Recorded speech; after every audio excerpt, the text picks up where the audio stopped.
ਪੰਜਾਬ ਦੀਆਂ ਜਿਹੜੀਆਂ ਸਰਕਾਰਾਂ ਨੇ ਅਸਲ 'ਚ ਉਹ ਸਰਕਾਰਾਂ ਨਹੀਂ ਹੈਗੀਆਂ। ਉਹ ਕੇਂਦਰੀ ਗ੍ਰਹਿ ਮੰਤਰਾਲੇ ਦੀਆਂ ਕਠਪੁਤਲੀਆਂ ਨੇ। ਉਹ ਮਿਊਨਿਸਪਲ ਕਮੇਟੀਆਂ ਨੇ।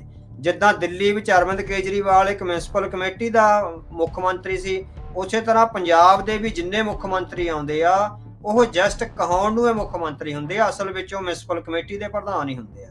ਉਹਨਾਂ ਨੇ ਦਿਖਾਤਾ ਵੀ ਅਸੀਂ ਜਿਹੜੇ ਅਟਕ ਦਰਿਆ ਜਿਨ੍ਹਾਂ ਨੇ ਰੋਕਿਆ ਸੀ, ਅਸੀਂ ਉਹਨਾਂ ਦੇ ਵਾਰਿਸ ਹਾਂ।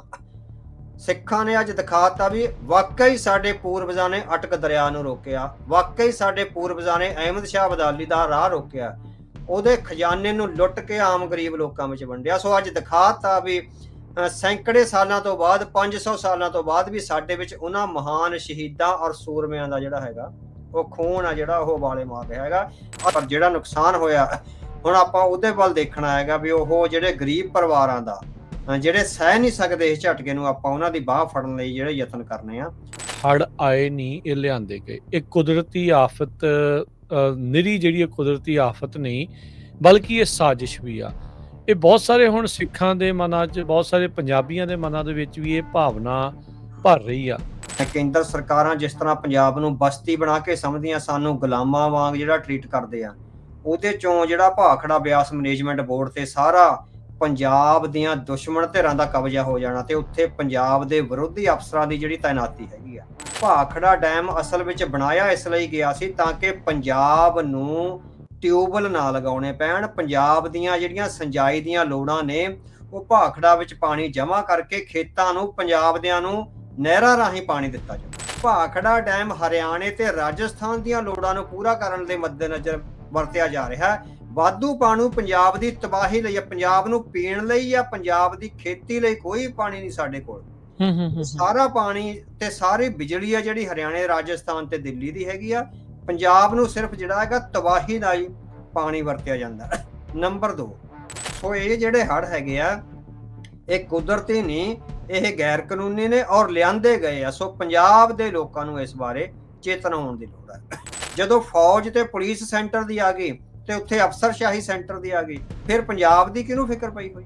ਜਿਹੜਾ BBMB ਆ ਫਿਜ਼ੀਕਲੀ ਸਭ ਪੰਜਾਬ 'ਚ ਆ, ਇਹ ਕੋਈ ਹਿਮਾਚਲ 'ਚ ਨਹੀਂ ਹੈਗਾ। ਨੰਗਲ ਸਾਡਾ ਆਖਰੀ ਸ਼ਹਿਰ ਆ, ਰੋਪੜ ਦੇ ਜ਼ਿਲ੍ਹੇ ਦੀ ਆਖਰੀ ਤਹਿਸੀਲ ਹੈਗੀ ਆ। ਬਹੁਤ ਵੱਡੀ ਗਿਣਤੀ ਵਿੱਚ ਆ ਜਿਹੜੇ ਉੱਥੇ ਲੋਕ ਰਹਿੰਦੇ ਹੈਗੇ ਆ ਔਰ ਇੱਕ ਤਰ੍ਹਾਂ ਨਾਲ ਟੂਰਿਸਟ ਸਪੌਟ ਵੀ ਆ ਭਾਖੜਾ ਨੰਗਲ ਦੇ। ਬਹੁਤ ਸਾਰੇ ਸੈਲਾਨੀ ਆ ਜਿਹੜੇ ਉਹ ਜਾਂਦੇ ਹੈਗੇ ਆ। ਸੋ ਇਹ ਜਿਹੜਾ ਕੰਟਰੋਲ ਹੈਗਾ ਉਹ ਸਾਰਾ ਜਿਹੜਾ ਹੈਗਾ ਉਹਨਾਂ ਨੇ ਦਿੱਲੀ ਦੀਆਂ, ਖਾਸ ਕਰਕੇ ਅਮਿਤ ਸ਼ਾਹ ਦੇ ਕਰਿੰਦਿਆਂ ਨੇ ਉਹਦੇ ਤੇ ਕਰ ਲਿਆ ਹੋਇਆ। ਉਹਨਾਂ ਦੀਆਂ ਹਦਾਇਤਾਂ ਤੇ ਇਹ ਸਾਰਾ ਪਾਣੀ ਦਾ ਜੁਗਾੜ ਕੀਤਾ ਜਾਂਦਾ। ਹੁਣ ਇਹ ਆ ਰਿਹਾ ਵੀ 1984 ਤੋਂ ਬਾਅਦ ਜਿਹੜੀ ਮੈਨੀਪੂਲੇਸ਼ਨ ਹੁੰਦੀ ਹੈ ਸਰਕਾਰਾਂ ਦੀ, ਉਹਦੇ ਵਿੱਚ ਮੁੱਖ ਮੰਤਰੀ ਉਹਨੂੰ ਬਣਾਇਆ ਜਾਂਦਾ ਜਿਹੜਾ ਸੈਂਟਰ ਵਾਲਿਆਂ ਦੀ ਲੱਤ ਥੱਲਿਓਂ ਲੰਘ ਕੇ ਜੀ ਹਜੂਰੀਆ ਕਰਨ ਦੀ ਜਿਹੜੀ ਹੈਗੀ ਉਹ ਹਾਮੀ ਭਰਦਾ। ਚਾਹੇ ਉਹ ਕੈਪਟਨ ਅਮਰਿੰਦਰ ਸਿੰਘ ਸੀ, ਚਾਹੇ ਪ੍ਰਕਾਸ਼ ਸਿੰਘ ਬਾਦਲ ਆ, ਹੁਣ ਭਗਵੰਤ ਮਾਨ ਆਇਆ, ਜੋ ਵੀ ਜਿਹੜੇ ਬੰਦੇ ਆਉਣਗੇ ਉਹ ਮਤਲਬ ਕਿ ਸੈਂਟਰ ਦੀਆਂ ਜਿਹੜੀਆਂ ਨੀਤੀਆਂ ਨੇ ਉਹਨੂੰ ਲਾਗੂ ਕਰਨ ਵਾਲੇ ਇੱਕ ਬਸਤੀਵਾਦ ਦੀ ਜਿਹੜੀ ਕਲੋਨੀਅਲ ਸਿਸਟਮ ਹੈਗਾ, ਇੰਡੀਅਨ ਕਲੋਨੀਅਲ ਸਿਸਟਮ। ਸੋ ਇੰਡੀਅਨ ਕਲੋਨੀਅਲ ਸਿਸਟਮ ਆ ਜਿਹੜਾ ਉਹ ਪੰਜਾਬ ਤੇ ਥੋਪਿਆ ਹੋਇਆ ਹੈਗਾ। ਕੋਈ ਸੁਪਰੀਮ ਕੋਰਟ ਕਹਿ ਹੀ ਨਹੀਂ ਸਕਦੀ ਕਾਨੂੰਨੀ ਤੌਰ ਤੇ ਵੀ SYL ਬਣਾਓ। ਪਹਿਲਾਂ ਪਾਣੀਆਂ ਦੀ ਮਾਲਕੀ ਤੈਅ ਹੋਏਗੀ। ਭਾਰਤ ਚੀਨ ਦਾ ਮੁਕਾਬਲਾ ਕਰਨ ਦੀ ਜਿਹੜੀ ਹੈਗੀ ਆ ਡਿਪਲੋਮੈਟਿਕ ਤੇ ਇਕਨੋਮਿਕ ਸਿਚੁਏਸ਼ਨ ਵਿੱਚ ਨਹੀਂ ਹੈ। ਚੀਨ ਦੀ ਇਕਨੋਮੀ 5 ਗੁਣਾ ਜ਼ਿਆਦਾ ਹੈਗੀ ਆ ਇੰਡੀਆ ਨਾਲੋਂ। ਚੀਨ ਦੀ ਪਰ ਕੈਪੀਟਾ ਇਨਕਮ ਵੀ 5 ਗੁਣਾ ਹੈ ਜਿੱਦਾਂ ਜਿਹੜਾ ਇੰਡੀਆ ਨਾਲੋਂ, ਹਨਾ। ਚਾਈਨਾ ਦੀ ਘੱਟੋ ਘੱਟ ਵੀ ਜਿਹੜੀ 15 ਜਾਂ 16 ਹਜ਼ਾਰ ਆ ਜਿਹੜੀ ਪਰ ਕੈਪੀਟਾ। ਹੁਣ ਆਬਾਦੀ ਦੇ ਮੁਕਾਬਲੇ ਭਾਰਤ ਤੇ ਚੀਨ ਇੱਕੋ ਹੀ ਹੈਗਾ, ਪਰ ਚੀਨ ਦੀ ਪਰ ਕੈਪੀਟਾ 5 ਗੁਣਾ ਜ਼ਿਆਦਾ ਹੈ ਇੰਡੀਆ ਨਾਲ, ਹਨਾ। ਸੋ ਚੀਨ ਤਾਂ ਸੁਪਰ ਪਾਵਰ ਆ ਜਿਹੜਾ ਬਣ ਰਿਹਾ ਹੈਗਾ। ਸੋ ਭਾਰਤ ਤੇ ਦੂਸਰਾ, ਭਾਰਤ ਵਿੱਚ ਕੋਈ ਵੀ ਇਨੋਵੇਸ਼ਨ ਨਹੀਂ ਹੈਗਾ। ਭਾਰਤ ਨੇ ਕੁਝ ਵੀ ਇਸ ਤਰ੍ਹਾਂ ਦਾ ਨਹੀਂ ਬਣਾਇਆ ਜੇ ਕਿ ਇਹ ਜਿਹੜੀ ਐਡੀ ਵੱਡੀ ਉਹਨਾਂ ਨੇ ਕਲਚਰਲ, ਇੰਡੀਆ ਦੇ ਵਿਦਵਾਨਾਂ ਨੇ ਇੰਨੀ ਵੱਡੀ ਕਲਚਰਲ ਔਰ ਜਿਹੜੀ ਹਿਸਟੋਰੀਕਲ ਜੰਗ ਲੜੀ ਆ ਇੰਡੀਅਨ ਨੈਸ਼ਨਲਿਜ਼ਮ ਦੇ ਮਾਮਲੇ ਵਿੱਚ ਵੀ ਜੇ ਉਹਨਾਂ ਕੋਲ ਫੌਜ ਹੁੰਦੀ ਨਾ, ਇੰਡੀਆ ਕੋਲ ਆਰਗੇਨਾਈਜ਼ਡ ਫੌਜ ਹੁੰਦੀ ਇੰਡੀਅਨ ਲੀਡਰਾਂ ਕੋਲ, ਤਾਂ ਗੋਰਿਆਂ ਨੂੰ ਇਹ 1870-80 ਵਿੱਚ ਹੀ ਭਜਾ ਦਿੰਦੇ। ਇੰਨਾ ਵੱਡਾ ਇਹਨਾਂ ਦਾ ਜਿਹੜਾ ਸਿਸਟਮ ਸੀ।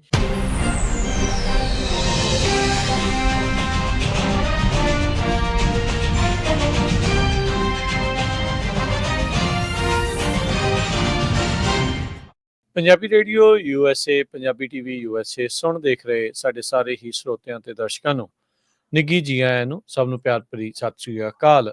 ਵਾਹਿਗੁਰੂ ਜੀ ਕਾ ਖਾਲਸਾ, ਵਾਹਿਗੁਰੂ ਜੀ ਕੀ ਫਤਿਹ। ਪ੍ਰੋਗਰਾਮ ਦਾ ਪੰਥਕ ਪੈਰਾਡਾਈਮ ਦੇ ਵਿੱਚ ਆਪ ਸਭ ਨੂੰ ਜੀ ਆਇਆਂ ਨੂੰ ਆਖਦੇ ਹਾਂ। ਮੇਰੇ ਨਾਲ ਉੱਘੇ ਜਰਨਲਿਸਟ ਅਤੇ ਲੇਖਕ ਸਰਦਾਰ ਅਵਤਾਰ ਸਿੰਘ ਜੀ ਜੁੜ ਚੁੱਕੇ ਆ, ਜਿਨ੍ਹਾਂ ਦੇ ਨਾਲ ਆਪਾਂ ਵੱਖ-ਵੱਖ ਇਸ਼ੂਜ਼ ਦੇ ਉੱਤੇ ਕੁਛ ਕੁ ਹਫ਼ਤਿਆਂ ਦੇ ਵਿੱਚ ਇੱਕ ਵਾਰੀ ਜਿਹੜੀ ਉਹ ਗੱਲਬਾਤ ਕਰਦੇ ਹੁੰਦੇ ਆ। ਅਵਤਾਰ ਸਿੰਘ ਜੀ ਆਇਆਂ ਨੂੰ ਆਖਦੇ ਆ, ਤੁਹਾਨੂੰ ਸਵਾਗਤ ਹੈ। ਵਾਹਿਗੁਰੂ ਜੀ ਕਾ ਵਾਹਿਗੁਰੂ ਜੀ ਕਾ ਖਾਲਸਾ, ਖਾਲਸਾ, ਵਾਹਿਗੁਰੂ ਜੀ ਕੀ ਫਤਿਹ। ਫਤਿਹ। ਅੱਜ ਦੋ ਬੜੇ ਹੀ ਅਹਿਮ ਟੌਪਿਕਸ ਦੇ ਉੱਤੇ ਜਿਹੜੀ ਉਹ ਆਪਾਂ ਗੱਲਬਾਤ ਜਿਹੜੀ ਉਹ ਕਰਨੀ ਹੈ ਜੀ। ਜਿਸ ਦੇ ਵਿੱਚ ਇੱਕ ਪਾਸੇ ਜੋ ਪੰਜਾਬ ਦੇ ਵਿੱਚ ਹੜ੍ਹਾਂ ਦੀ ਸਥਿਤੀ ਬਣੀ ਪਈ ਆ, ਉਸ ਦੇ ਸਥਿਤੀ ਨੂੰ ਲੈ ਕੇ ਗੱਲਬਾਤ ਕਰਾਂਗੇ। ਕੀ ਇਸ ਦੇ ਪਿੱਛੇ ਕਾਰਨ ਆ, ਕੀ ਉੱਥੇ ਆਪਾਂ ਨੂੰ ਨਜ਼ਰ ਆ ਰਿਹਾ ਆ, ਕੀ ਇਸ ਦੇ ਪੱਖ ਨੇ, ਕੀ ਸਿਧਾਂਤਕ ਪੱਖ ਨੇ, ਕੀ ਇਸ ਦਾ ਭਵਿੱਖ ਜਿਹੜਾ ਉਹ ਹੋ ਸਕਦਾ, ਉਹ ਗੱਲ ਕਰਨੀ ਆ। ਤੇ ਉਸ ਦੇ ਨਾਲ ਜੋ ਅਮਰੀਕਾ ਅਤੇ ਭਾਰਤ ਦੇ ਦਰਮਿਆਨ ਟ੍ਰੇਡ ਨੂੰ ਲੈ ਕੇ ਜਿੱਥੋਂ ਗੱਲ ਸ਼ੁਰੂ ਹੋਈ ਸੀ, ਭਾਰਤ ਜੋ ਰੂਸ, ਨਾਰਥ ਕੋਰੀਆ, ਚੀਨ ਦੇ ਨਾਲ ਜਿਹੜਾ ਹੁਣ ਜਾ ਕੇ ਖੜ ਰਿਹਾ ਆ। ਪੀਟਰ ਨਵਾਰੋ ਹੋਣਾ ਦੀ ਜਿਹੜੀ ਇੱਕ ਜਿਹੜੀ ਆਈ ਸੀਗੀ, ਬਿਆਨ ਆਇਆ ਸੀਗਾ, ਉਸ ਨੂੰ ਲੈ ਕੇ ਸਾਰੀਆਂ ਜਿਹੜੀਆਂ ਆਪਾਂ ਚਰਚਾਵਾਂ ਜਿਹੜੀਆਂ ਉਹ ਕਰਨੀਆਂ ਆ। ਅਵਤਾਰ ਸਿੰਘ ਜੀ, ਸਭ ਤੋਂ ਪਹਿਲਾਂ ਸ਼ੁਰੂਆਤ ਪੰਜਾਬ ਦੇ ਲਈ ਆਪਾਂ ਅਰਦਾਸ ਲਈ ਕਰਦੇ ਹਾਂ। ਅਰਦਾਸ ਦੇ ਨਾਲ ਕਰਦੇ ਹਾਂ ਵੀ ਜੋ ਇਸ ਟਾਈਮ ਪਾਣੀ ਦੇ ਕਰਕੇ, ਜੋ ਹੜ੍ਹਾਂ ਦੇ ਕਰਕੇ ਜੋ ਸਥਿਤੀ ਬਣੀ ਪਈ ਆ, ਪਰਮਾਤਮਾ ਅੱਗੇ ਅਰਦਾਸ ਕਰਦੇ ਹਾਂ ਵੀ ਸਥਿਤੀ ਜਲਦੀ ਆ ਕਾਬੂ ਦੇ ਵਿੱਚ ਆਵੇ। ਉਹਨਾਂ ਸਾਰੀਆਂ ਸਥਿਤੀਆਂ ਨੂੰ ਲੈ ਕੇ ਗੱਲਬਾਤ ਕਰਦੇ ਹਾਂ। ਸ਼ੁਰੂਆਤ ਇਹੀ ਕਰਦੇ ਹਾਂ, ਜੋ ਅਵਤਾਰ ਸਿੰਘ ਜੀ, ਜੋ ਹੜ੍ਹਾਂ ਦੀ ਹੁਣ ਸਥਿਤੀ ਬਾਰੇ ਆਪ ਜੋ ਇੱਥੇ ਦੇਖ ਰਹੇ ਆ, ਉਹਦੇ ਬਾਰੇ ਕੀ ਵਿਚਾਰ, ਮੁੱਢਲੇ ਵਿਚਾਰ ਕੀ ਆਉਂਦੇ ਨੇ? ਹਾਂਜੀ, ਹਾਂਜੀ। ਸੋ ਕਾਫੀ ਇੱਕ ਤਾਂ ਦੁਖਦਾਈ ਹੈਗਾ। ਪਿਛਲੇ 10 ਕੁ ਦਿਨਾਂ ਤੋਂ ਜਿਹੜਾ ਹੜ੍ਹ ਲਿਆਂਦੇ ਗਏ ਆ, ਹਨਾ, ਸੋ ਕੁਦਰਤੀ ਨਹੀਂ ਨੇ, ਸੋ ਲਿਆਂਦੇ ਗਏ ਨੇ। ਸੋ ਇਹਦੇ ਵਿੱਚ ਕੋਈ ਦੋ ਰਾਵਾਂ ਨਹੀਂ, ਉਹ ਅੱਗੇ ਜਾ ਕੇ ਆਪਾਂ ਜ਼ਿਕਰ ਕਰਦੇ ਹਾਂ ਇਹਦੇ ਨਾਲ। ਪਰ ਲਗਭਗ ਜਿਹੜੇ ਹੈਗੇ 1500 ਪਿੰਡ ਆ ਜਿਹੜੇ ਹੁਣ ਤੱਕ ਉਹ ਪ੍ਰਭਾਵਿਤ ਹੋਏ ਨੇ। 30 ਤੋਂ ਵੱਧ ਆ ਜਿਹੜੀਆਂ ਮੌਤਾਂ ਹੋ ਗਈਆਂ ਨੇ। ਸੋ ਕਿਹਾ ਜਾਂਦਾ ਵੀ ਲਗਭਗ 75 ਲੱਖ ਜਿਹੜਾ ਮੀਟ੍ਰਿਕ ਟਨ ਜਿਹੜਾ ਚਾਵਲ ਸੀਗਾ, ਜਿਹੜੀ ਝੋਨੇ ਦੀ ਫਸਲ ਖੜੀ ਸੀ, ਉਹ ਜਿਹੜੀ ਹੈਗੀ ਆ ਬਰਬਾਦ ਆ, ਜਿਹੜੀ ਹੋ ਗਈ ਹੋਈ ਆ। ਸੋ ਲੋਕਾਂ ਦੇ ਘਰ ਬਰਬਾਦ ਹੋਏ ਨੇ। ਲਗਭਗ 4-4 5-5 ਫੁੱਟ ਪਾਣੀ ਆ ਜਿਹੜਾ ਚੰਗੇ ਵਸਦੇ ਘਰਾਂ 'ਚ ਤੇ ਗਰੀਬਾਂ ਦੀਆਂ ਝੁੱਗੀਆਂ 'ਚ ਤੇ ਆ, ਜਿਹੜੇ ਦਰਮਿਆਨੇ ਘਰ ਹੁੰਦੇ ਆ ਉਹਨਾਂ ਵਿੱਚ ਵੜਿਆ, ਜਿਨ੍ਹਾਂ ਨਾਲ, ਕਿਉਂਕਿ ਤੁਸੀਂ ਅੰਦਾਜ਼ਾ ਲਗਾ ਸਕਦੇ ਹੋ, ਜਦੋਂ ਕਿਸੇ ਘਰ ਵਿੱਚ 4-5 ਫੁੱਟ ਪਾਣੀ ਵੜ ਜਾਵੇ, ਉਹਦਾ ਜਿਹੜਾ ਸਾਰਾ ਸਮਾਨ ਆ, ਜਿਹੜਾ ਈਵਨ ਫਰਨੀਚਰ ਵਗੈਰਾ ਜਾਂ ਭਾਂਡੇ ਬਰਤਨ ਜਾਂ ਜੋ ਕੁਝ ਵੀ ਕੱਪੜਾ ਲੱਤਾ ਹੈਗਾ, ਪੇਟੀਆਂ ਟਰੰਕ ਜਿਹੜੇ ਹੈਗੇ ਆ, ਉਹ ਸਾਰੇ ਆ ਖਰਾਬ ਹੋ ਜਾਂਦੇ ਆ। ਉਹ ਇਹ ਹੁਣ ਬਾਅਦ ਦੀ ਜਿਹੜੀ ਸਥਿਤੀ ਆਉਣੀ ਆ, ਉਹ ਸਗੋਂ ਵੱਧ ਭਿਆਨਕ ਆ, ਜਿਹੜੀਆਂ ਆਉਣੀਆਂ 30 ਤੋਂ ਵੱਧ ਜਿਹੜੀਆਂ ਮੌਤਾਂ ਨੇ। ਵੱਡਾ ਜਿਹੜਾ ਨੁਕਸਾਨ ਹੈਗਾ ਵੀ ਖੇਤੀ ਦਾ ਵੀ ਨੁਕਸਾਨ ਹੈ, ਜਿਹੜੀਆਂ ਜਾਨਾਂ ਗਈਆਂ ਨੇ ਉਹ ਵੀ ਨੇ, ਜਿਹੜੀ ਡਿਸਪਲੇਸਮੈਂਟ ਹੈਗੀ ਆ, ਖਾਸ ਕਰਕੇ ਜਾਨਵਰ ਬਹੁਤ ਰੁੜ ਗਏ ਨੇ। ਉਹਨਾਂ ਵਿੱਚੋਂ ਕੁਝ ਮਾਰੇ ਗਏ ਨੇ, ਬਾਕੀ 10-10 20-20 ਕਿਲੋਮੀਟਰ ਅੱਗੇ ਜਾ ਕੇ ਕਿਸੇ ਹੋਰ ਪਿੰਡ ਵਾਲਿਆਂ ਨੇ ਜਿਹੜੇ ਫੜੇ ਹੈਗੇ ਆ। ਸੋ ਜੀ, ਇਹ ਜਿਹੜਾ ਕਿਉਂਕਿ ਬਹੁਤ ਸਾਰੇ ਪਰਿਵਾਰਾਂ ਦੀ ਜਿਹੜਾ ਉਪਜੀਵਿਕਾ ਦਾ ਸਾਧਨ ਜਾਨਵਰ ਹੀ ਹੁੰਦੇ ਹੈਗੇ ਆ। ਮੱਝਾਂ ਗਾਵਾਂ ਜਿਨ੍ਹਾਂ ਦਾ ਦੁੱਧ ਵੇਚ ਕੇ ਉਹ ਕਰਦੇ ਆ। ਸੋ ਜਿਹੜੇ ਉਹ ਲਾਸਿਸ ਨੇ, ਬੜਾ ਦੁਖਦਾਈ ਹੈ। ਹਾਲ ਦੀ ਘੜੀ ਇਹ 2 ਸਾਲਾਂ ਬਾਅਦ ਦੁਬਾਰੇ 2023 ਵਿੱਚ ਆਇਆ ਸੀ, ਉਦੋਂ ਘੱਗਰ ਦਰਿਆ ਟੁੱਟਿਆ ਸੀ। ਉਦੋਂ ਕਾਫੀ ਜਿਹੜਾ ਨੁਕਸਾਨ ਆ ਪਟਿਆਲੇ ਵਾਲੀ ਸਾਈਡ ਹੋਇਆ ਸੀ। ਇਸ ਵੇਲੇ ਮੱਝ ਆ ਜਿਹੜਾ ਰਾਵੀ ਔਰ ਬਿਆਸ ਦੇ ਟੁੱਟਣ ਨਾਲ ਜਿਹੜਾ ਹੈਗਾ ਉਹ ਉਛਲਣ ਨਾਲ ਉਹ ਆਇਆ ਹੈਗਾ। ਸਤਲੁਜ ਆਪਣੇ ਕੰਢੇ ਭਰ ਕੇ ਚੱਲ ਰਿਹਾ, ਪਰ ਹਾਲ ਦੀ ਘੜੀ ਅੱਜ ਉਹਨਾਂ ਦੇ ਰੋਪੜ ਦੇ ਡੀਸੀ ਵੱਲੋਂ ਜਿਹੜੀ ਆਈ ਹੈਗੀ ਆ ਵੀ ਹਾਲ ਦੀ ਘੜੀ ਸਥਿਤੀ ਕੰਟਰੋਲ ਵਿੱਚ ਹੈ। 85,000 ਕਿਊਸੇਕ ਆ ਜਿਹੜਾ ਉਹ 2-3 ਦਿਨਾਂ ਤੋਂ ਛੱਡਿਆ ਜਾ ਰਿਹਾ ਹੈਗਾ। ਸੋ ਬੇਸ਼ੱਕ ਗੁਰੂ ਮਹਾਰਾਜ ਨੇ ਇਮਤਿਹਾਨ ਲਿਆ ਹੈ, ਕੁਦਰਤ ਸਾਡਾ ਇਮਤਿਹਾਨ ਲਗਾਤਾਰ ਲੈਂਦੀ ਹੈਗੀ ਆ। ਪਰ ਜਿਸ ਜਜ਼ਬੇ ਨਾਲ ਪੰਜਾਬੀਆਂ ਨੇ ਜਾਂ ਖਾਲਸਾ ਪੰਥ ਨੇ ਇਸ ਮਹਾਂਮਾਰੀ ਦਾ ਟਾਕਰਾ ਕੀਤਾ, ਉਹਦੇ ਲਈ ਅਸੀਂ ਆਪਣੇ ਗੁਰੂ ਖਾਲਸਾ ਪੰਥ ਦਾ ਜਿਹੜਾ ਸਿਜਦਾ ਵੀ ਕਰਦੇ ਹਾਂ, ਉਹਨਾਂ ਨੂੰ ਸਲਾਮ ਵੀ ਕਰਦੇ ਹਾਂ, ਔਰ ਅਰਦਾਸ ਕਰੀਏ ਹੁਣ ਵੀ ਜਿਹੜੀਆਂ ਜਾਨਾਂ ਚਲੇ ਗਈਆਂ ਨੇ ਉਹ ਗੁਰੂ ਮਹਾਰਾਜ ਆਪਣੇ ਚਰਨਾਂ ਵਿੱਚ ਨਿਵਾਸ ਬਖਸ਼ਣ, ਪਿੱਛੋਂ ਪਰਿਵਾਰਾਂ ਨੂੰ ਮਿੱਠਾ ਭਾਣਾ ਕਰਨ ਦਾ ਜਿਹੜਾ ਬਲ ਬਖਸ਼ਣ। ਪਰ ਜਿਹੜਾ ਨੁਕਸਾਨ ਹੋਇਆ, ਹੁਣ ਆਪਾਂ ਉਹਦੇ ਵੱਲ ਦੇਖਣਾ ਹੈਗਾ ਵੀ ਉਹ ਜਿਹੜੇ ਗਰੀਬ ਪਰਿਵਾਰਾਂ ਦਾ, ਜਿਹੜੇ ਸਹਿ ਨਹੀਂ ਸਕਦੇ ਇਸ ਝਟਕੇ ਨੂੰ, ਆਪਾਂ ਉਹਨਾਂ ਦੀ ਬਾਹ ਫੜਨ ਲਈ ਜਿਹੜੇ ਯਤਨ ਕਰਨੇ ਆ, ਉਹਦੇ ਬਾਰੇ ਸੋਚਣਾ ਚਾਹੀਦਾ। ਸੋ ਕਾਫੀ ਨੁਕਸਾਨ ਹੋਇਆ। ਕਾਫੀ ਵੱਡੀ ਪੱਧਰ ਤੇ ਆ ਜਿਹੜੇ ਹੜ੍ਹ ਆਏ ਨੇ। ਬੜਾ ਉੱਚਾ ਪਾਣੀ ਸੀ, 4-4 5-5 ਫੁੱਟ ਆ ਜਿਹੜਾ ਪਾਣੀ ਲਗਾਤਾਰ ਆਇਆ, ਇੱਕਦਮ ਹੜ੍ਹ ਵਰਗੀ ਸਥਿਤੀ ਵਾਂਗ ਉਹ ਆਇਆ। ਸੋ ਬਹੁਤ ਸਾਰਾ ਨੁਕਸਾਨ ਹੋਇਆ। ਅਰਦਾਸ ਕਰਦੇ ਹਾਂ ਵੀ ਗੁਰੂ ਮਹਾਰਾਜ ਸਾਡੇ ਉਸ ਹੋਮਲੈਂਡ ਨੂੰ ਜਿਹੜਾ ਹੈਗਾ ਮੁੜ ਤੋਂ ਹਰਿਆ ਭਰਿਆ ਤੇ ਉਸਰਿਆ ਹੋਇਆ ਕਰਨ ਵਿੱਚ ਸਾਡੀ ਜਿਹੜੀ ਹੈਗੀ ਆ ਮਦਦ ਕਰੇ ਔਰ ਸਾਨੂੰ ਰਾਹ ਦਿਖਾਵੇ। ਜੀ। ਅਵਤਾਰ ਸਿੰਘ ਜੀ, ਜਿੱਦਾਂ ਤੁਸੀਂ ਸਥਿਤੀ ਨੂੰ ਦੱਸਦੇ ਹਾਂ, ਜਦੋਂ ਵਿਚਾਰਾਂ ਦੇ ਵਿੱਚ ਗੱਲ ਕੀਤੀ ਵੀ ਇਹ ਹੜ੍ਹ ਆਏ ਨਹੀਂ, ਇਹ ਲਿਆਂਦੇ ਗਏ। ਇਹ ਕੁਦਰਤੀ ਆਫ਼ਤ ਨਿਰੀ ਜਿਹੜੀ ਹੈ ਕੁਦਰਤੀ ਆਫ਼ਤ ਨਹੀਂ, ਬਲਕਿ ਇਹ ਸਾਜ਼ਿਸ਼ ਵੀ ਆ। ਇਹ ਬਹੁਤ ਸਾਰੇ ਹੁਣ ਸਿੱਖਾਂ ਦੇ ਮਨਾਂ 'ਚ, ਬਹੁਤ ਸਾਰੇ ਪੰਜਾਬੀਆਂ ਦੇ ਮਨਾਂ ਦੇ ਵਿੱਚ ਵੀ ਇਹ ਭਾਵਨਾ ਭਰ ਰਹੀ ਆ। ਕਾਰਨ ਕੀ ਆ? ਕਿਉਂ ਇਦਾਂ ਇਸ ਟਾਈਮ ਇਹ ਸੰਕੇਤ ਜਿਹੜੇ ਉਹ ਲੱਗ ਰਹੇ ਆ? ਕਿਉਂ ਇਹ ਭਾਵਨਾ ਜਿਹੜੀ ਪ੍ਰਬਲ ਹੋ ਰਹੀ ਹੈ? ਪ੍ਰਬਲ ਇਹ ਭਾਵਨਾ ਇਸ ਕਰਕੇ ਹੋ ਰਹੀ ਹੈ ਵੀ ਇੱਕ ਤਾਂ ਜਿਹੜੀ ਕੇਂਦਰ ਸਰਕਾਰਾਂ ਦੀ ਪੰਜਾਬ ਲਈ ਬੇਗਾਨਗੀ ਹੈਗੀ ਆ। ਕੇਂਦਰ ਸਰਕਾਰਾਂ ਜਿਸ ਤਰ੍ਹਾਂ ਪੰਜਾਬ ਨੂੰ ਬਸਤੀ ਬਣਾ ਕੇ ਸਮਝਦੀਆਂ, ਸਾਨੂੰ ਗੁਲਾਮਾਂ ਵਾਂਗ ਜਿਹੜਾ ਟਰੀਟ ਕਰਦੇ ਆ, ਉਹਦੇ ਚੋਂ ਜਿਹੜਾ ਭਾਖੜਾ ਬਿਆਸ ਮੈਨੇਜਮੈਂਟ ਬੋਰਡ ਤੇ ਸਾਰਾ ਪੰਜਾਬ ਦੀਆਂ ਦੁਸ਼ਮਣ ਧਿਰਾਂ ਦਾ ਕਬਜ਼ਾ ਹੋ ਜਾਣਾ ਤੇ ਉੱਥੇ ਪੰਜਾਬ ਦੇ ਵਿਰੋਧੀ ਅਫਸਰਾਂ ਦੀ ਜਿਹੜੀ ਤਾਇਨਾਤੀ ਹੈਗੀ ਆ, ਉਹ ਹੁਣ ਜਿਹੜਾ ਭਾਖੜਾ ਡੈਮ ਆ ਨਾ, ਭਾਖੜਾ ਡੈਮ ਅਸਲ ਵਿੱਚ ਬਣਾਇਆ ਇਸ ਲਈ ਗਿਆ ਸੀ ਤਾਂ ਕਿ ਪੰਜਾਬ ਨੂੰ ਟਿਊਬਵੈੱਲ ਨਾ ਲਗਾਉਣੇ ਪੈਣ। ਪੰਜਾਬ ਦੀਆਂ ਜਿਹੜੀਆਂ ਸਿੰਜਾਈ ਦੀਆਂ ਲੋੜਾਂ ਨੇ, ਉਹ ਭਾਖੜਾ ਵਿੱਚ ਪਾਣੀ ਜਮ੍ਹਾਂ ਕਰਕੇ ਖੇਤਾਂ ਨੂੰ, ਪੰਜਾਬ ਦਿਆਂ ਨੂੰ ਨਹਿਰਾਂ ਰਾਹੀਂ ਪਾਣੀ ਦਿੱਤਾ ਜਾਊਗਾ। ਸੋ ਠੀਕ ਹੈ। ਭਾਖੜਾ ਦਾ ਮੁੱਖ ਮਕਸਦ ਇਹ ਸੀ। ਪਰ ਜਿਉਂ-ਜਿਉਂ ਕੇਂਦਰ ਦੀ ਪੰਜਾਬ ਨਾਲ ਦੁਸ਼ਮਣੀ ਵੱਧਦੀ ਗਈ, ਭਾਖੜੇ ਨੂੰ ਪਾਣੀ ਸਟੋਰ ਕਰਨ ਲਈ ਵਰਤਿਆ ਗਿਆ। ਉਹ ਪਾਣੀ ਜਿਹੜਾ ਹਰਿਆਣਾ ਤੇ ਰਾਜਸਥਾਨ ਨੂੰ ਦਿੱਤਾ ਜਾਣਾ, ਜਿਹਦੇ ਵਿੱਚੋਂ ਪੰਜਾਬ ਦਾ ਕੋਈ ਵੀ ਹਿੱਸਾ ਨਹੀਂ ਹੈ। ਪੰਜਾਬ ਨੂੰ ਸਿਰਫ ਉਦੋਂ ਪਾਣੀ ਛੱਡਿਆ ਜਾਣਾ ਜਦੋਂ ਪੰਜਾਬ ਨੂੰ ਤਬਾਹ ਕੀਤਾ ਜਾਣਾ। ਸੋ ਜਿਹੜੀ ਅਫਸਰਸ਼ਾਹੀ ਫੈਸਲੇ ਕਰਦੀ ਹੈਗੀ, ਹੁਣ ਤੁਸੀਂ ਦੇਖੋ ਰਿਪੋਰਟਾਂ ਆ ਰਹੀਆਂ ਨੇ ਵੀ 2 ਲੱਖ ਜਿਹੜਾ ਕਿਊਸੈਕ ਪਾਣੀ ਦਾ ਉਹ ਉੱਥੇ ਭੰਡਾਰ ਹੈਗਾ। ਸੋ ਜਿਹੜੇ ਸੇਫਟੀ ਦੇ ਕੰਸਰਨ ਨੇ, ਉਹ ਇਹ ਕਹਿੰਦੇ ਨੇ ਵੀ 2 ਲੱਖ ਤੋਂ 25% ਘੱਟ ਪਾਣੀ ਭੰਡਾਰ ਕਰਨਾ ਚਾਹੀਦਾ ਵੀ ਤਾਂ ਕਿ ਸੇਫ ਰਹੇ ਸਾਰਾ ਕੁਝ। ਵੀ ਜੇ ਬਹੁਤ ਵੱਡੀ ਆਫਤ ਆ ਜੇ ਤਾਂ ਜਿਹੜਾ ਪਾਣੀ ਛੱਡਣ ਵਿੱਚ ਉਹ ਜਿਹੜਾ ਪਾਪੂਲੇਸ਼ਨ ਦਾ ਨੁਕਸਾਨ ਨਾ ਕਰੇ। ਦੱਸਿਆ ਜਾਂਦਾ ਵੀ ਹਰਿਆਣੇ ਔਰ ਰਾਜਸਥਾਨ ਦੀਆਂ ਪਾਣੀ ਦੀਆਂ ਲੋੜਾਂ ਦੇ ਮੱਦੇਨਜ਼ਰ ਲਾਲਚ ਵਿੱਚ 2,74,000 ਕਿਊਸਕ ਮੀਟਰ ਜਿਹੜਾ ਪਾਣੀ ਹੈਗਾ ਉਹ ਉੱਥੇ ਜਮ੍ਹਾਂ ਕੀਤਾ ਗਿਆ। ਕਿੱਥੇ ਤਾਂ ਘੱਟ ਕਰਨਾ ਚਾਹੀਦਾ ਸੀ, ਕਿਸੇ 74,000 ਜਿਹੜਾ ਕਿਊਸਕ ਆ ਉਹ ਜ਼ਿਆਦਾ ਜਿਹੜਾ ਉਹ ਕਰਿਆ ਗਿਆ, ਉਹ ਜਾਣਬੁੱਝ ਕੇ ਕਰਿਆ ਗਿਆ ਇਹ ਕਰਨ ਨੂੰ ਵੀ ਹਾਂ ਗਰਮੀਆਂ ਵਿੱਚ ਹਰਿਆਣੇ ਤੇ ਰਾਜਸਥਾਨ ਨੂੰ ਕਿਤੇ ਥੋੜ ਨਾ ਪੈ ਜੇ। ਸੋ ਭਾਖੜਾ ਡੈਮ ਹਰਿਆਣੇ ਤੇ ਰਾਜਸਥਾਨ ਦੀਆਂ ਲੋੜਾਂ ਨੂੰ ਪੂਰਾ ਕਰਨ ਦੇ ਮੱਦੇਨਜ਼ਰ ਵਰਤਿਆ ਜਾ ਰਿਹਾ ਹੈ। ਵਾਧੂ ਪਾਣੀ ਪੰਜਾਬ ਦੀ ਤਬਾਹੀ ਲਈ, ਪੰਜਾਬ ਨੂੰ ਪੀਣ ਲਈ ਜਾਂ ਪੰਜਾਬ ਦੀ ਖੇਤੀ ਲਈ ਕੋਈ ਪਾਣੀ ਨਹੀਂ ਸਾਡੇ ਕੋਲ। ਸਾਰਾ ਪਾਣੀ ਤੇ ਸਾਰੀ ਬਿਜਲੀ ਆ ਜਿਹੜੀ ਹਰਿਆਣੇ, ਰਾਜਸਥਾਨ ਤੇ ਦਿੱਲੀ ਦੀ ਹੈਗੀ ਆ। ਪੰਜਾਬ ਨੂੰ ਸਿਰਫ ਜਿਹੜਾ ਹੈਗਾ ਤਬਾਹੀ ਦਾ ਹੀ ਪਾਣੀ ਵਰਤਿਆ ਜਾਂਦਾ। ਨੰਬਰ 2, ਪੰਜਾਬ ਦੇ ਵਿੱਚ ਜੇ ਕੁਦਰਤੀ ਮੀਂਹ ਪੈਂਦੇ ਆ, ਇਹ ਕੁਦਰਤੀ ਬਾਰਿਸ਼ਾਂ ਵਾਲਾ ਫੜ ਨਹੀਂ ਹੈਗਾ। ਪੰਜਾਬ ਦੇ ਜਿੰਨੇ ਵੀ ਰਜਵਾਹੇ, ਚੋ, ਨਦੀਆਂ, ਨਾਲੇ ਹੈਗੇ ਆ, ਉਹ ਕੁਦਰਤੀ ਬਾਰਿਸ਼ਾਂ ਦੇ ਵਹਾਅ ਨੂੰ ਝੱਲਣ ਦੀ ਯੋਗਤਾ ਰੱਖਦੇ, ਅੱਜ ਵੀ ਰੱਖਦੇ ਆ। ਜੇ ਜਿੰਨਾ ਕੁ ਪੰਜਾਬ 'ਚ ਬਾਰਿਸ਼ ਹੁੰਦੀ ਆ, ਉਹ ਕੁਦਰਤੀ ਨਾਲਿਆਂ ਰਾਹੀਂ ਉਹ ਚਲੇ ਜਾਂਦਾ ਜਿੱਥੇ ਜਾਣਾ, ਚਾਹੇ ਦਰਿਆ 'ਚ ਪੈਣਾ, ਚਾਹੇ ਸਮੁੰਦਰ 'ਚ, ਜਿੱਥੇ ਵੀ ਜਾਣਾ ਹੈਗਾ। ਜਦੋਂ ਇਹ ਭਾਖੜੇ ਤੋਂ ਇੰਨੀ ਵੱਡੀ ਮਾਤਰਾ ਵਿੱਚ ਦਰਿਆਵਾਂ 'ਚ ਪਾਣੀ ਛੱਡਿਆ ਜਾਂਦਾ, ਇਹ ਜਾਣਬੁੱਝ ਕੇ ਛੱਡੇ ਗਏ ਪਾਣੀ ਦਾ ਜਿਹੜਾ ਵਹਾਅ ਹੈ, ਇਹ ਜਿਹੜਾ ਹੜ੍ਹ ਹੈ ਜਿਹੜਾ ਹੈਗਾ। ਇੰਗਲਿਸ਼ ਟ੍ਰਿਬਿਊਨ ਨੇ ਪਰਸੋਂ ਖਬਰ ਲਾਈ ਹੈਗੀ ਆ, 2 ਖਬਰਾਂ ਲਾਈਆਂ ਉਹਨੇ। ਠੀਕ ਹੈ, ਉਹਨੇ ਲਾਇਆ ਵੀ ਇੰਨੀ ਜ਼ਿਆਦਾ ਮੀਂਹ ਪੈਣ ਦੇ ਬਾਵਜੂਦ ਵੀ ਚੰਡੀਗੜ੍ਹ ਵਿੱਚ ਹੜ੍ਹ ਕਿਉਂ ਨਹੀਂ ਆਏ। ਉਹਨੇ ਲਿਖਿਆ ਵੀ ਚੰਡੀਗੜ੍ਹ ਦੇ ਆਲੇ ਦੁਆਲੇ ਦੇ ਜਿੰਨੇ ਵੀ ਚੋ ਆ, ਉਹਨਾਂ ਦੀ ਬਕਾਇਦਾ ਸਫਾਈ ਹੁੰਦੀ ਆ, ਉਹ ਬਕਾਇਦਾ ਸਪਸ਼ਟ ਢੰਗ ਨਾਲ ਚੱਲਦੇ ਹੈਗੇ ਆ। ਜਿੰਨਾ ਵੀ ਚੰਡੀਗੜ੍ਹ ਵਿੱਚ ਮੀਂਹ ਪੈਣ ਦਾ ਵਾਧੂ ਪਾਣੀ ਸੀ, ਉਹ ਸਾਰਾ ਇਹਨਾਂ, ਇੱਕ ਸੁਖਨਾ ਚੋ ਆ, ਇੱਕ ਸਿਸਵਾ ਚੋ ਆ ਤੇ ਇੱਕ ਹੋਰ ਚੋ ਆ, ਵੀ ਉਹਨਾਂ ਰਾਹੀਂ ਆਪਣੇ ਆਪ ਹੀ ਕੁਦਰਤੀ ਢੰਗ ਨਾਲ ਚਲਿਆ ਗਿਆ। ਇਹ ਪੰਜਾਬ 'ਚ ਵੀ ਕੀਤਾ ਜਾ ਸਕਦਾ। ਤੇ ਦੂਜੀ ਖਬਰ ਉਹਨੇ ਇਹ ਲਾਈ ਹੈਗੀ ਆ ਵੀ ਪੰਜਾਬ ਦੇ ਸਤਲੁਜ ਦਰਿਆ ਵਿੱਚ ਤੇ ਜਿਹੜੀਆਂ ਨਦੀਆਂ ਨੇ, ਸਿਸਵਾ, ਬੁੱਧਕੀ ਤੇ ਹੋਰ ਨਦੀਆਂ ਹੈਗੀਆਂ ਨੇ, ਉਹਨਾਂ ਵਿੱਚ ਗੈਰ ਕਾਨੂੰਨੀ ਕਬਜ਼ੇ ਹੋ ਕੇ ਲੋਕਾਂ ਨੇ ਜਿਹੜੀਆਂ ਹੈਗੀਆਂ ਵੀ ਉੱਥੇ ਖੇਤ ਬੀਜੇ ਹੋਏ ਜਿਹੜੇ ਕਬਜ਼ੇ ਨੇ, ਉਹ ਸਾਰੇ ਵੱਡੇ ਤੇ ਕਾਤਲ ਪੁਲਿਸ ਅਫਸਰਾਂ ਤੇ ਵੱਡੇ ਅਫਸਰਾਂ ਨੇ ਕੀਤੇ ਹੋਏ ਆ ਤੇ ਰਾਜਨੀਤਿਕ ਨੇਤਾਵਾਂ ਨੇ। ਇਹ ਟ੍ਰਿਬਿਊਨ ਨੇ ਇਹ ਨਹੀਂ ਲਿਖਿਆ, ਉਹ ਸਾਨੂੰ ਪਤਾ ਹੈਗਾ ਵੀ ਜਿਸ ਤਰ੍ਹਾਂ ਇਹ ਹੋਇਆ। ਸੋ ਜਿਹੜੇ ਹੜ੍ਹ ਨੇ, ਇਹ ਹੁਣ ਸ਼ੰਕਾ ਹੀ ਨਹੀਂ, ਇਹ ਪੱਕੇ ਤੌਰ ਤੇ ਹੈ ਵੀ ਜਿਹੜਾ ਭਾਖੜਾ ਡੈਮ ਆ, ਉਹ ਪੰਜਾਬ ਦੀ ਤਬਾਹੀ ਲਈ ਔਰ ਹਰਿਆਣੇ ਤੇ ਰਾਜਸਥਾਨ ਦੀਆਂ ਪਾਣੀ ਦੀਆਂ ਤੇ ਦਿੱਲੀ ਦੀਆਂ ਬਿਜਲੀ ਦੀਆਂ ਲੋੜਾਂ ਪੂਰੀਆਂ ਕਰਨ ਲਈ ਰੱਖਿਆ ਗਿਆ ਹੈਗਾ। ਇੰਨੀ ਵੱਡੀ ਮਾਤਰਾ ਵਿੱਚ ਜਿਹੜਾ ਪਾਣੀ ਹੈਗਾ ਨਹੀਂ ਸੀ ਛੱਡਿਆ ਜਾਣਾ ਚਾਹੀਦਾ। ਜੇ ਹੁਣ ਉੱਥੇ ਭਾਖੜੇ ਦੇ ਉੱਤੇ ਪੰਜਾਬ ਦੀ ਅਫਸਰਸ਼ਾਹੀ ਤੈਨਾਤ ਹੋਵੇ ਤਾਂ ਉਹ ਆਪਣੀ ਮਾਂ ਧਰਤੀ ਨੂੰ ਡੋਬਣ ਦੇ ਫੈਸਲੇ ਤੇ 100 ਵਾਰੀ ਵਿਚਾਰ ਕਰੇਗੀ, ਹਨਾ, ਵੀ ਸਾਡੀ ਮਾਂ ਧਰਤੀ ਡੁੱਬਣੀ ਆ, ਸਾਡੇ ਆਪਣੇ ਲੋਕ ਡੁੱਬਣੇ ਆ।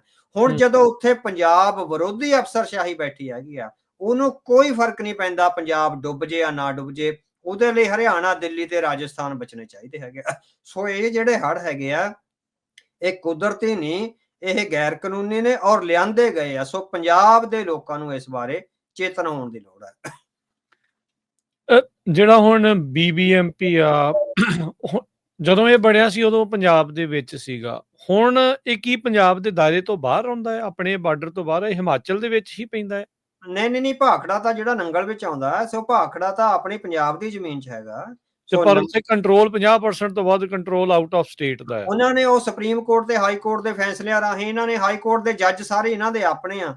ਤੇ ਹੁਣ ਹਾਲਾਂਕਿ ਤੁਸੀਂ ਦੇਖੋ ਵੀ ਇੱਥੇ ਪੰਜਾਬ ਪੁਲਿਸ ਤੈਨਾਤ ਕਰਤੀ ਸੀ ਪੰਜਾਬ ਸਰਕਾਰ ਨੇ, ਤੇ ਉਹ ਗ੍ਰਹਿ ਮੰਤਰਾਲੇ ਦੇ ਹੁਕਮਾਂ ਤੇ ਜਾਂ ਹਾਈ ਕੋਰਟ ਦੀਆਂ ਲਾ ਕੇ ਉਹ ਹਾਈ ਕੋਰਟ ਦੇ ਹੁਕਮ ਲੈ ਲਿਆ ਵੀ ਨਹੀਂ ਤੁਸੀਂ ਇਹ ਪਾਣੀ ਛੱਡਣਾ ਪਏਗਾ। CISF ਜਿਹੜੀ ਵੱਧ ਸਿਕਿਉਰਿਟੀ ਕਰ ਸਕਦੀ, ਉਹ ਸਾਰਾ ਸੈਂਟਰ ਦਾ ਕੰਟਰੋਲ ਆ। ਜਦੋਂ ਫੌਜ ਤੇ ਪੁਲਿਸ ਸੈਂਟਰ ਦੀ ਆ ਗਈ ਤੇ ਉੱਥੇ ਅਫਸਰਸ਼ਾਹੀ ਸੈਂਟਰ ਦੀ ਆ ਗਈ, ਫਿਰ ਪੰਜਾਬ ਦੀ ਕਿਹਨੂੰ ਫਿਕਰ ਪਈ ਹੋਈ ਆ? ਸੋ ਜਿਹੜਾ BBMP ਆ ਫਿਜ਼ੀਕਲੀ ਸਭ ਪੰਜਾਬ 'ਚ ਆ, ਇਹ ਕੋਈ ਹਿਮਾਚਲ 'ਚ ਨਹੀਂ ਹੈਗਾ। ਨੰਗਲ ਸਾਡਾ ਆਖਰੀ ਸ਼ਹਿਰ ਆ, ਰੋਪੜ ਦੇ ਜ਼ਿਲ੍ਹੇ ਦੀ ਆਖਰੀ ਤਹਿਸੀਲ ਹੈਗੀ ਆ। ਬਹੁਤ ਵੱਡੀ ਗਿਣਤੀ ਵਿੱਚ ਆ ਜਿਹੜੇ ਉੱਥੇ ਲੋਕ ਰਹਿੰਦੇ ਹੈਗੇ ਆ, ਔਰ ਇੱਕ ਤਰ੍ਹਾਂ ਨਾਲ ਟੂਰਿਸਟ ਸਪੌਟ ਵੀ ਆ ਭਾਖੜਾ ਨੰਗਲ ਦੇ। ਬਹੁਤ ਸਾਰੇ ਸੈਲਾਨੀ ਆ ਜਿਹੜੇ ਉਹ ਜਾਂਦੇ ਹੈਗੇ ਆ। ਸੋ ਇਹ ਜਿਹੜਾ ਕੰਟਰੋਲ ਹੈਗਾ, ਉਹ ਸਾਰਾ ਜਿਹੜਾ ਹੈਗਾ ਉਹਨਾਂ ਨੇ ਦਿੱਲੀ ਦੀਆਂ, ਖਾਸ ਕਰਕੇ ਅਮਿਤ ਸ਼ਾਹ ਦੇ ਕਰਿੰਦਿਆਂ ਨੇ ਉਹਦੇ ਤੇ ਕਰ ਲਿਆ ਹੋਇਆ।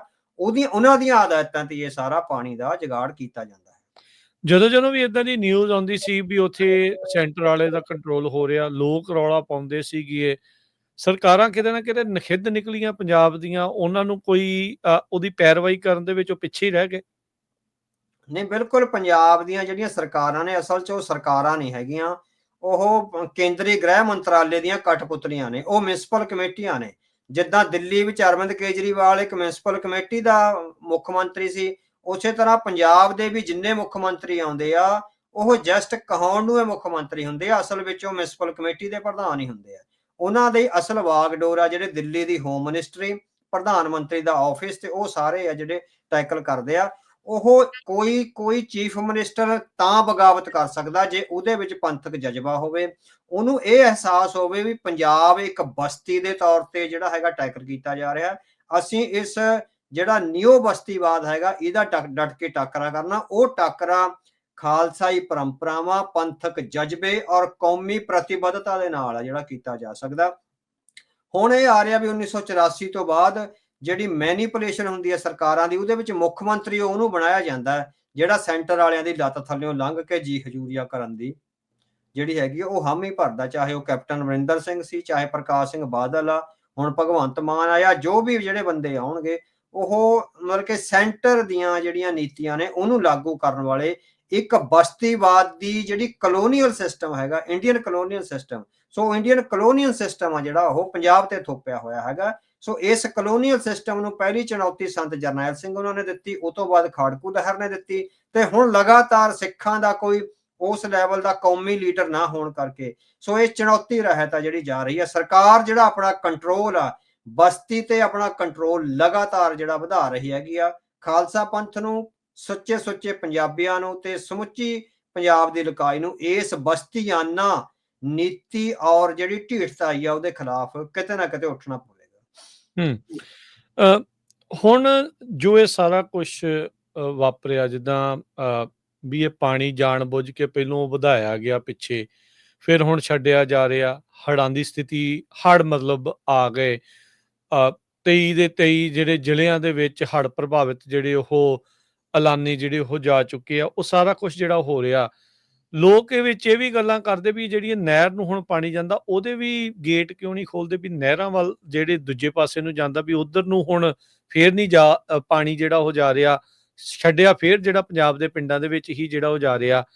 ਕੀ ਇਹਨਾਂ ਦੇ ਕੰਟਰੋਲ ਦੇ ਵਿੱਚ ਵਾਕਿਆ ਇਹ ਚੀਜ਼ ਹੈਗੀ ਆ? ਲੋਕ ਆਈ ਨੋ ਗੁੱਸਾ ਤਾਂ ਇਹ ਜਿਹੜਾ ਜ਼ਾਹਰ ਕਰਦੇ ਆ, ਪਰ ਇਹਨਾਂ ਦੇ ਕੰਟਰੋਲ 'ਚ ਹੈਗਾ ਵੀ ਆ ਕੁਛ? ਇਹ ਪਾਣੀ ਕਿੰਦਾ ਛੱਡਣਾ, ਕਿਵੇਂ ਛੱਡਣਾ, ਕਿ ਕੁਛ ਵੀ ਨਹੀਂ, ਬਸ ਤੇ ਸਿਰਫ ਇਹ ਮੂਕ ਦਰਸ਼ਕ ਹੀ ਨੇ? ਨਹੀਂ, ਇਹ ਮੂਕ ਦਰਸ਼ਕ ਹੀ ਆ, ਕਿਉਂਕਿ ਤੁਸੀਂ ਦੇਖੋ ਪਿਛਲੇ ਦਿਨ ਹੀ ਗਿਆਨੀ ਹਰਪ੍ਰੀਤ ਸਿੰਘ ਹਰੀਕੇ ਪੱਤਣ ਦੇ ਬਰਾਜ ਤੇ ਗਏ ਹੈਗੇ। ਉੱਥੇ ਅਜੇਪਾਲ ਸਿੰਘ ਬਰਾੜ, ਜਿਨ੍ਹਾਂ ਨੂੰ ਪਾਣੀਆਂ ਬਾਰੇ ਬਹੁਤ ਸਮਝ ਆ, ਉਹ ਗਿਆਨੀ ਜੀ ਨੂੰ ਦੱਸ ਰਹੇ ਆ ਵੀ ਸਾਡਾ ਸੰਕਟ ਹੀ ਇਹ ਹੈਗਾ ਵੀ ਹਰੀਕੇ ਬਰਾਜ ਜਾਂ ਸਤਲੁਜ ਜਾਂ ਹੋਰ ਵੀ ਜਿੰਨੇ ਹੈਗੇ ਆ, ਉਹਨਾਂ ਦਾ ਵੀ ਉੱਥੋਂ ਕਿੰਨਾ ਪਾਣੀ ਛੱਡਿਆ ਜਾਣਾ। ਇਹ BBMP ਦੀ ਸੈਂਟਰ ਵਾਲੀ ਅਫਸਰਸ਼ਾਹੀ ਤੈਅ ਕਰਦੀ ਹੈਗੀ ਆ। ਉਹ ਲਗਾਤਾਰ ਇਹ ਸਿਕਿਉਰ ਕਰ ਰਹੀ ਹੈ ਵੀ ਰਾਜਸਥਾਨ ਨਾ ਡੁੱਬੇ, ਹਰਿਆਣਾ ਨਾ ਡੁੱਬੇ ਤੇ ਦਿੱਲੀ ਨਾ ਡੁੱਬੇ, ਪੰਜਾਬ ਭਾਵੇਂ ਸਾਰਾ ਡੁੱਬ ਜੇ, ਹਨਾ। ਸੋ ਉਹਨਾਂ ਨੇ ਅਜੇਪਾਲ ਸਿੰਘ ਬਰਾੜ ਨੇ ਸਪਸ਼ਟ ਕਿਹਾ ਹੈਗਾ ਵੀ ਇੱਥੇ ਆ ਕੇ ਅਸੀਂ ਕਮਜ਼ੋਰ ਪੈ ਜਾਂਦੇ ਹਾਂ, ਕਿਉਂਕਿ ਸਾਡੀ ਅਫਸਰਸ਼ਾਹੀ ਦੇ ਹੱਥ ਆ ਜਿਹੜੇ ਬੰਨੇ ਹੋਏ ਆ, ਸੈਂਟਰ ਦੀ ਅਫਸਰਸ਼ਾਹੀ ਆ ਜਿਹੜੀ ਉਹ ਕਰਦੀ ਆ। ਸੋ ਮੈਂ ਕਿਹਾ ਵੀ ਪੋਲੀਟੀਕਲ ਲੀਡਰਸ਼ਿਪ ਜਦੋਂ ਤੱਕ ਪੰਥਕ ਜਜ਼ਬੇ ਨੂੰ ਪ੍ਰਣਾ ਕੇ